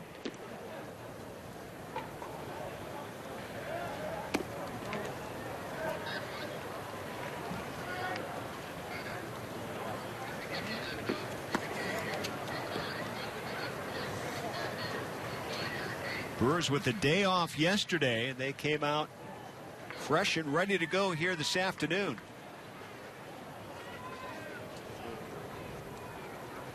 Jumped on Carlos Rodon early, the White Sox starter. I just can't find the strike zone. Well, the first two hitters really didn't have much of a chance, and now the Brewers have the bases loaded.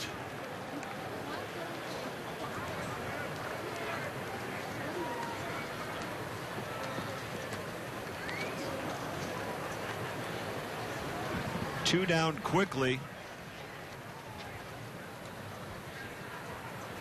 And suddenly the bases are loaded.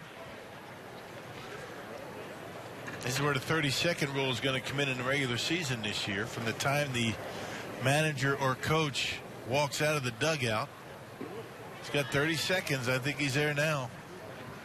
Here comes Ron Culpa.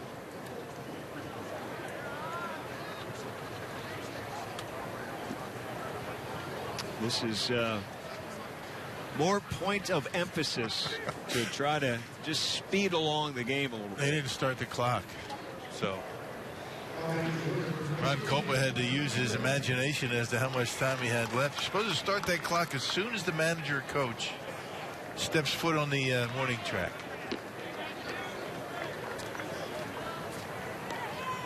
They're also trying to speed up in between innings as 2 well minutes, this right? year.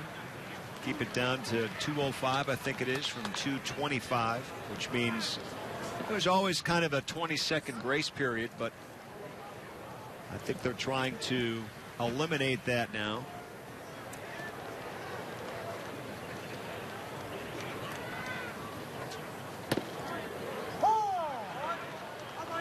We talked earlier in the broadcast with Ken Rosenthal about some of the adjustments for safety reasons out at second base that they have made. They've added netting at a lot of the major league parks. It's almost up to each club how far they want to take that netting. The requirements to go inside to the inside portions, railings of the dugout around home plate. And that's what you see here in Maryvale. I think at Miller Park it may extend to the front part of that, or front edge, inner edge of the Brewer dugout. Some have gone further. Yeah. Across the entire first base dugout. You still have to be alive, though. I mean, even if you're beyond where those the backstop of the screen extends, and especially those ones that skip off the roof of the dugout, those can be do some damage, even when you're paying attention. Hernan Perez now batting.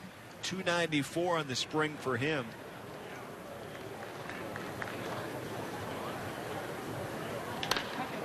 High pop-up in the infield.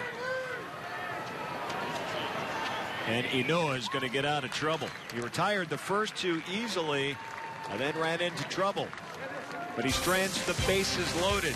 And we are through 7. It's 5-2 Brewers.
In Maryvale, 5-2 Brewers. Top of the 8th we go, and this copyrighted telecast is presented by authority of the Milwaukee Brewers. It may not be reproduced or retransmitted in any form, and the accounts and descriptions of this game may not be disseminated without the express written consent of the Milwaukee Brewers.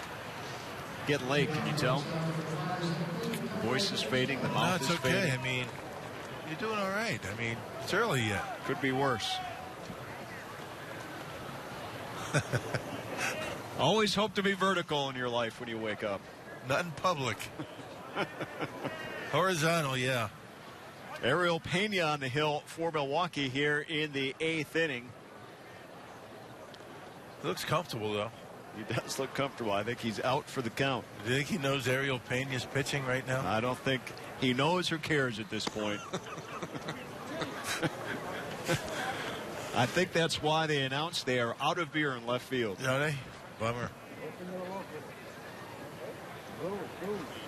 Carlos Sanchez, the second baseman, faces Pena.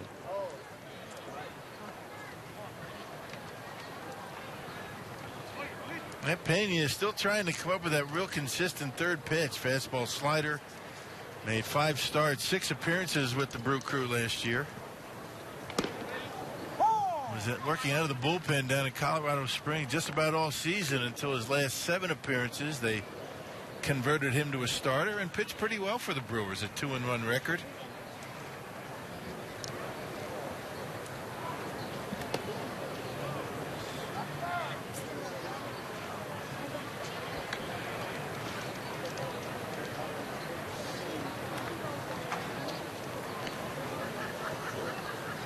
So far here in the spring, 5 innings pitched, but he's also given up 5 earned runs, including a home run.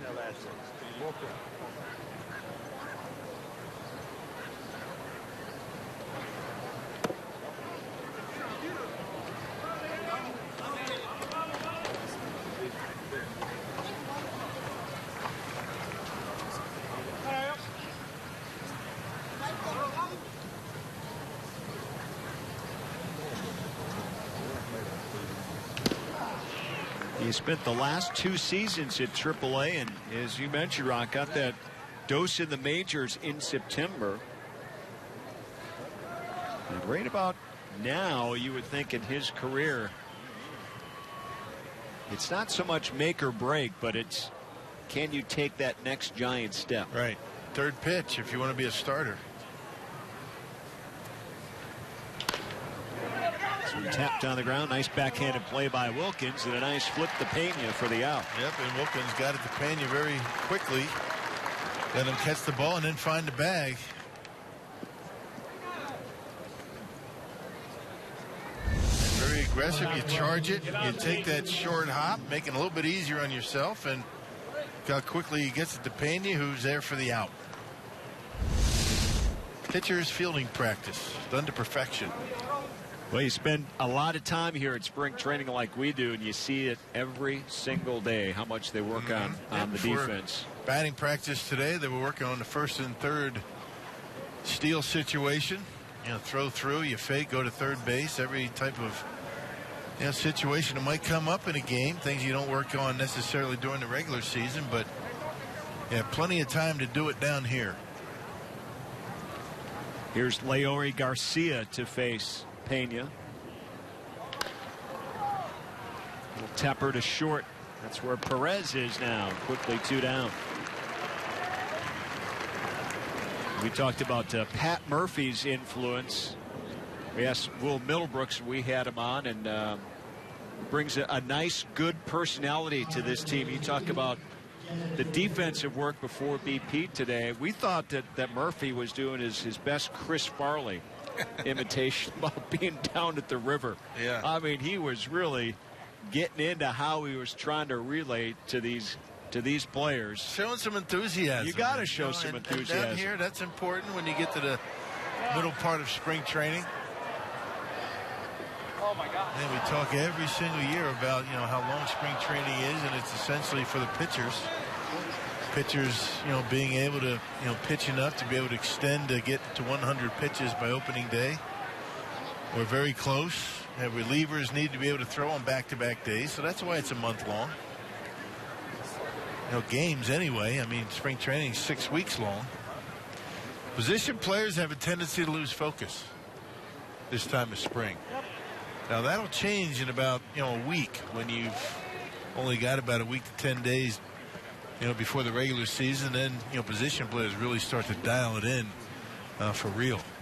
Well, we've talked about it. We've seen some minor league guys go to the minor league side now. The roster in the clubhouse is not quite as full.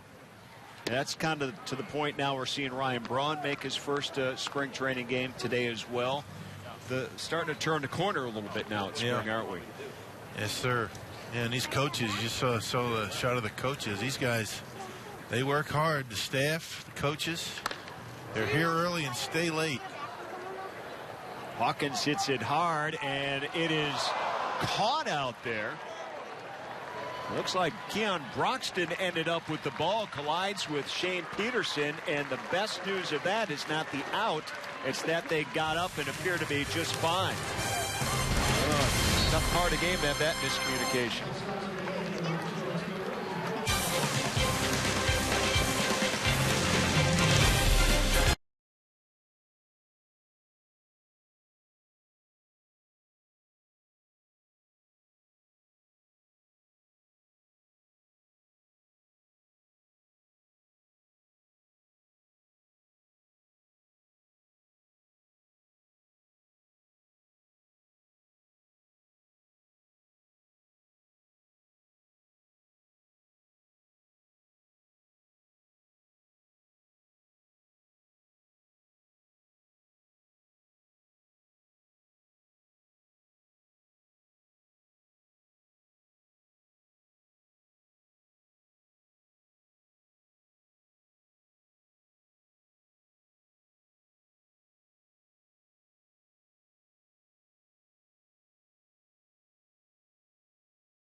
from across the greater Milwaukee area to create a commercial with a positive message designed to help strike out bullying. The winning entry will get a grand prize, which includes a visit from Brewers players as well as tickets, Brewers apparel, and transportation to a game at Miller Park. The contest will run until April 25th.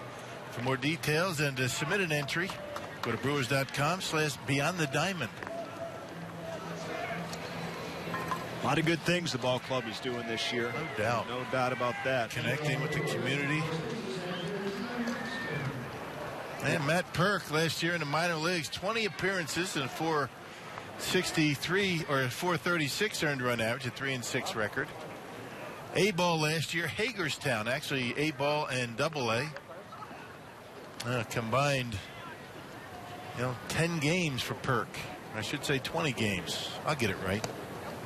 Actually, he was in 3 levels of the organization: Harrisburg, Potomac, and Hagerstown. There's where those 20 appearances came from. It's a lot of stops. But another. That's what I get for trying lefty to add to the story. I just should have said 20 appearances. Keon Broxton, through all of that, says, I'll just hit this in the center field. Another He's base all hit right. for Made a him. nice catch to end the 8th. Yep.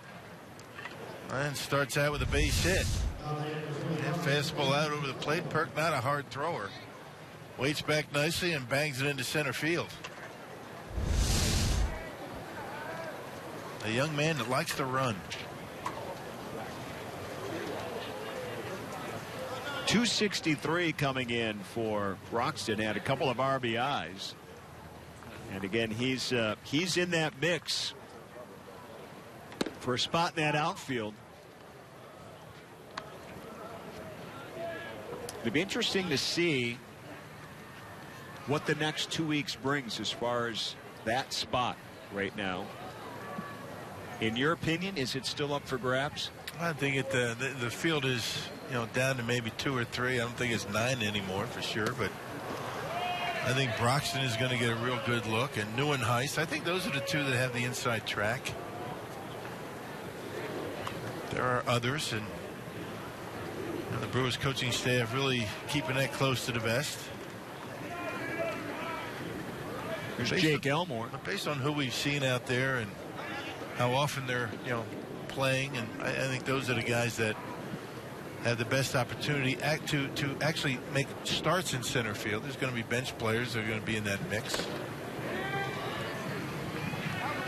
This one hit it to left for Elmore, and there's the first out here in the 8th inning.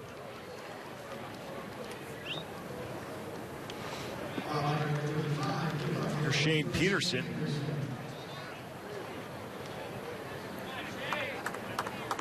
Peterson came in the 6th inning and struck out at the plate and collided with Broxton. You were talking about Broxton's big catch to end that 8th inning for the White Sox, colliding with Peterson a bit out there. You don't want guys to get hurt. You don't want to get hurt when you're competing for a spot on a roster. Right. Well, sometimes that happens when you are competing for a roster. You want to get, make every play that you can. Both of those guys went after it. Nobody really sure if they were going to be able to get there. So you call it late, and sometimes that happens as long as somebody catches it. Broxton on the run. The throw goes into center field, and he'll try to go to third and easily get there. Ball bobbled, and now he's turning the corner and coming home. The throw, and he is going to be out.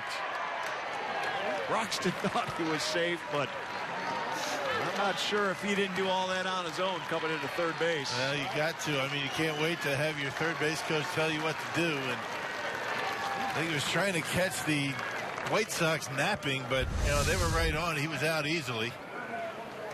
And I thought it was a pretty good play to get up very quickly and get to third base. He wasn't happy with that. There was a bobble in center. Let's see, they're actually sending him. He bounced up after sliding and an easy out at home plate. 8-4-2 if you're scoring along. Give him a stolen base. It'll be an error on the catcher, allowing Broxton to get to third.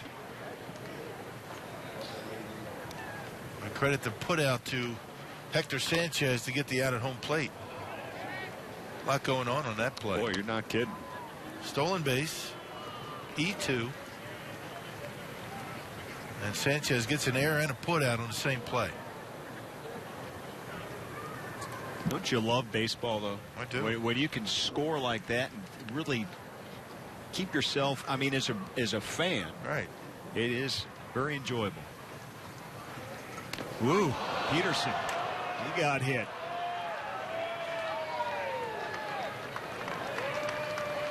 So Shane Peterson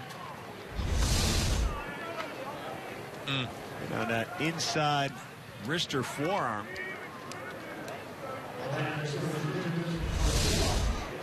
No way he's coming out. He said, look, I had the collision in the outfield to get here, and now I got hit. So runner at first with 2 down. There's Colin Walsh. He bats for the 2nd time today. Struck out back in the 7th inning.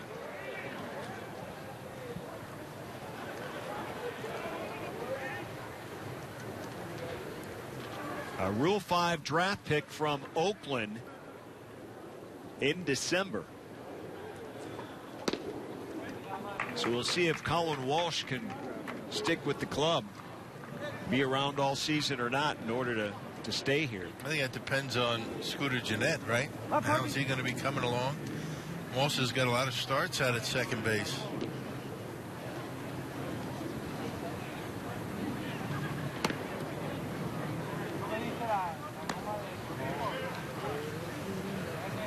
Last season he was at Double-A Midland for the A's. In 2014 he was at all 3 levels. Mostly though at Double-A and Triple-A.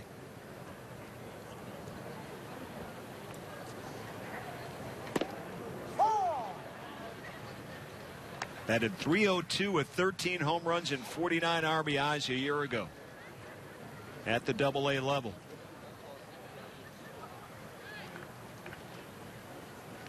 Well, you can add him to the talented pool. But the big question is, can you keep him in the organization as he grounds out to end the 8th inning?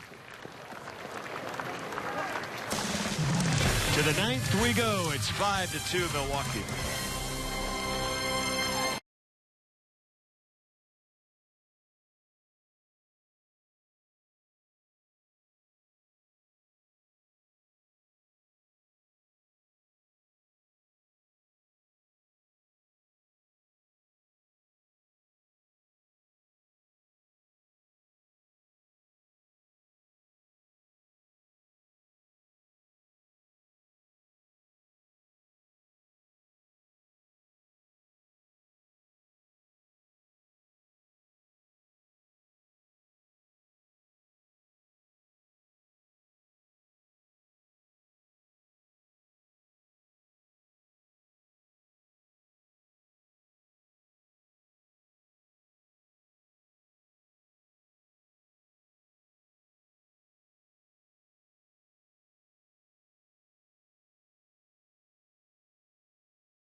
To go for the Brewers to try to get a victory here in this spring game against the White Sox. And our game summary brought to you by Columbia St. Mary's, a passion for patient care.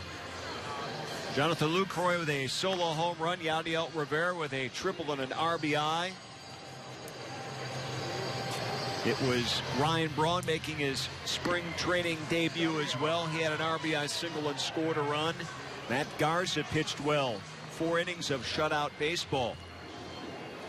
So a lot of good things going on here for the Brewers, and they're going to try to close things out with a win here. Junior Guerra out on the mound for Milwaukee. Yeah, Guerra, 31 years old, out of Venezuela. You can see his numbers last year. Limited opportunities this year down in spring training. 4th game and a .675 earned run average. He pitched for these White Sox last year.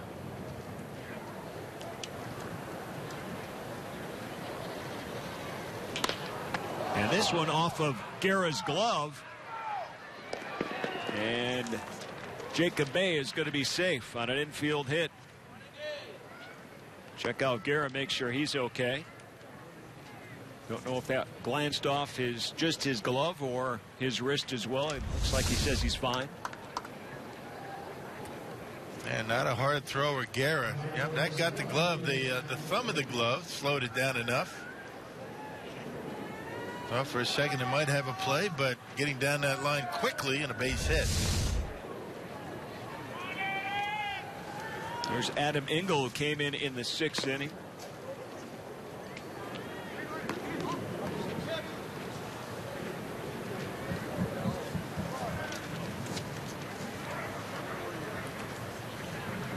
So a 5-2 ball game.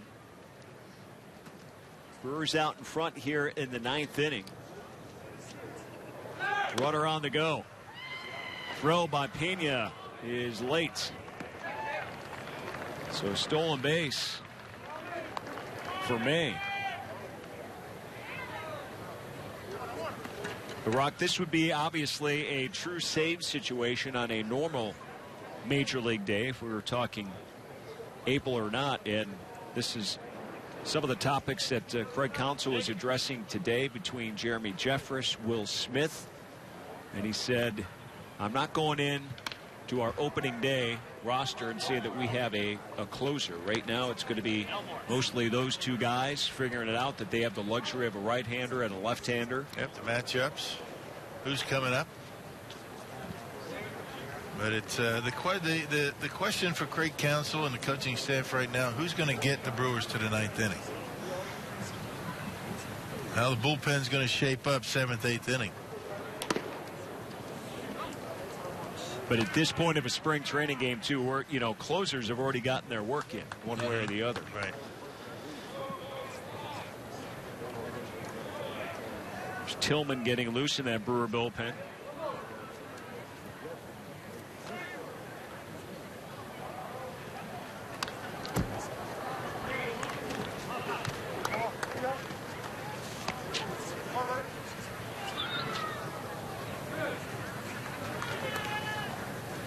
Tomorrow the Brewers take on the Texas Rangers in Surprise, and that's going to be a night game.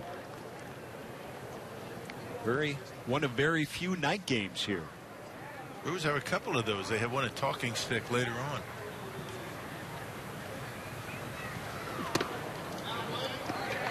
And Engel draws the walk. So the first two reach base for the White Sox here in the 9th. Well, infield hit, walk, and now the White Sox have the tying run at the plate. Need one of those double plays, partner, that the Brewers were able to turn early in the game. Yes, they really helped out Matt Garza's cause. Brewers turned one in the 2nd inning and another one in the 3rd to end those innings.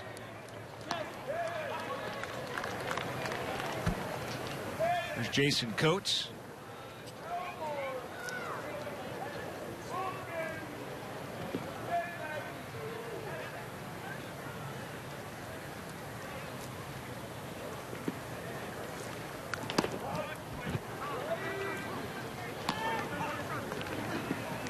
Yeah, I thought Garza looked pretty sharp. I mean, every pitcher needs help from his defense, but it's the sharpest by far he has looked. Point so is, far he was able to keep the ball down and get the ground balls, right. To get the double plays. Mixing it up nicely.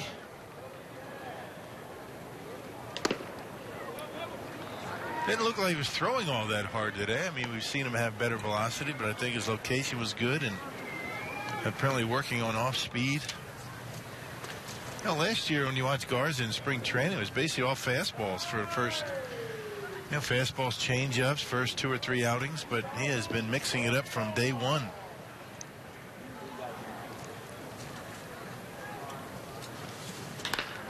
This one hit hard down the right field line and just foul. Coates gave it a ride, trying to send it the other way.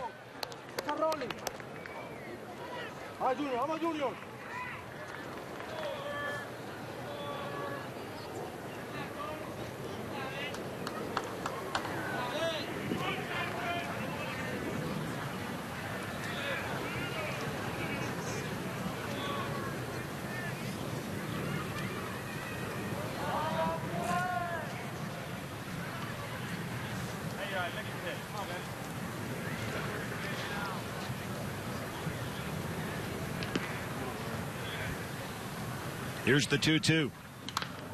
Fouled another one away. Got away with that one, huh? Hanging, breaking pitch. Coates getting some pretty good swings. You're not going to get many double play balls with pitches up there.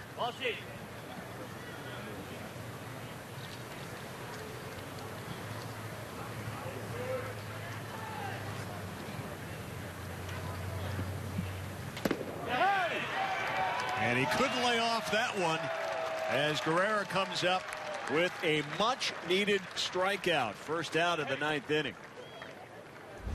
Yeah, fastball not even close, and certainly Coates swings through it. Jerry Davis able to ring him up. Another pinch hitter coming up for the White Sox, Jerry Sands.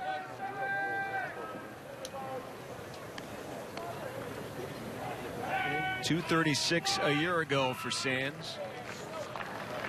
He's got 2 aboard and 1 down. White Sox trail 5-2 in this game. Junior Guerrero trying to close things out here for Milwaukee.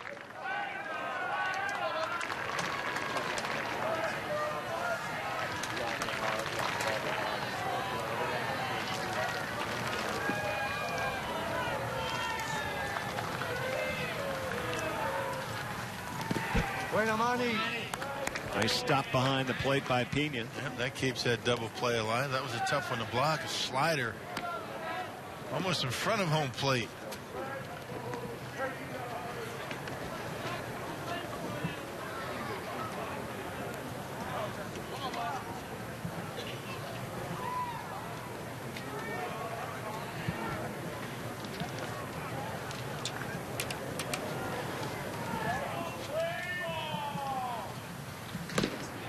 Big swing and a miss.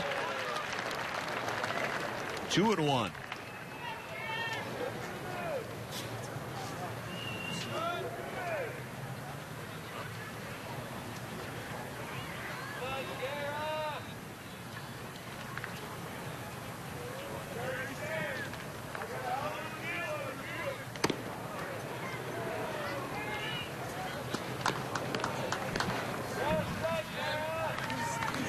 Second meeting of the spring training season between these two clubs in the final meeting. Again, the Brewers playing that night game in Texas tomorrow, 8:05 Central tomorrow night. And then they host Cincinnati on Saturday. I should say on Friday. That one coming almost right back to Rock. I had our stage director in my lap on that one. Goodness. Oh, they're loving it for that. You just happen to show them the baseball. Now you got to throw it out. Rock generally carries a baseball up here with him from batting practice. Actually, that wasn't the ball. I know it wasn't the ball, but the problem is you stuck your hand out and everyone saw it. They didn't know it.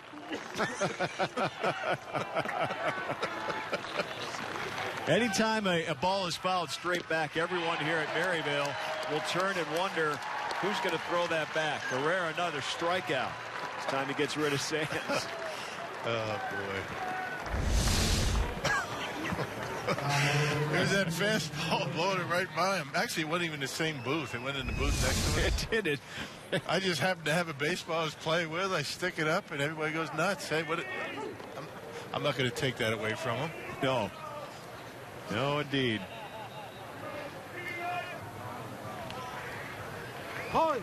That's like holding up candy and saying free in front of kids. I'll take that. And once I held it up, and if I didn't throw it out of the booth, they would have been all over. You never would have made it out of this ballpark. Right. There's Andy Perino.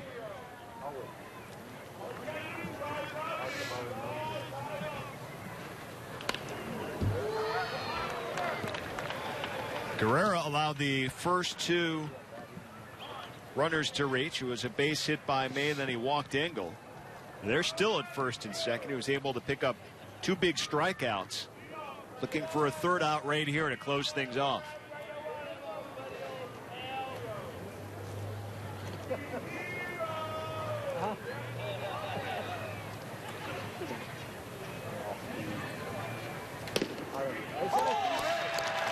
Another strike. 0-2.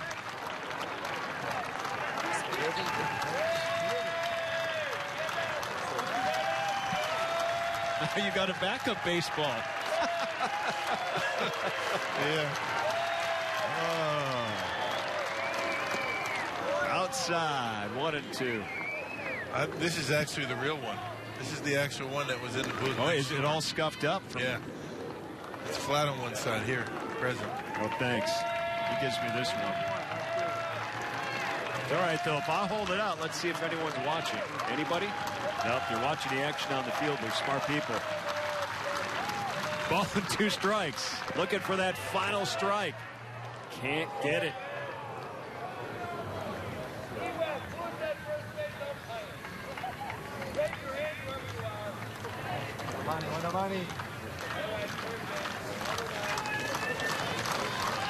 I want to thank Marty Tarr, our producer, director, and all the crew for another great spring training game here today.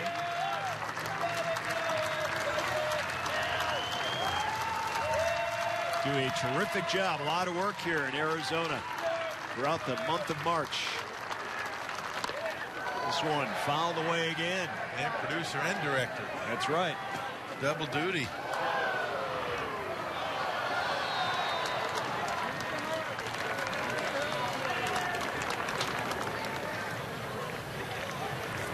All right, let's be done with all the souvenirs and get a final out here and seal the deal on this one. What do you say? I agree. You're throwing them out. Perino's staying alive.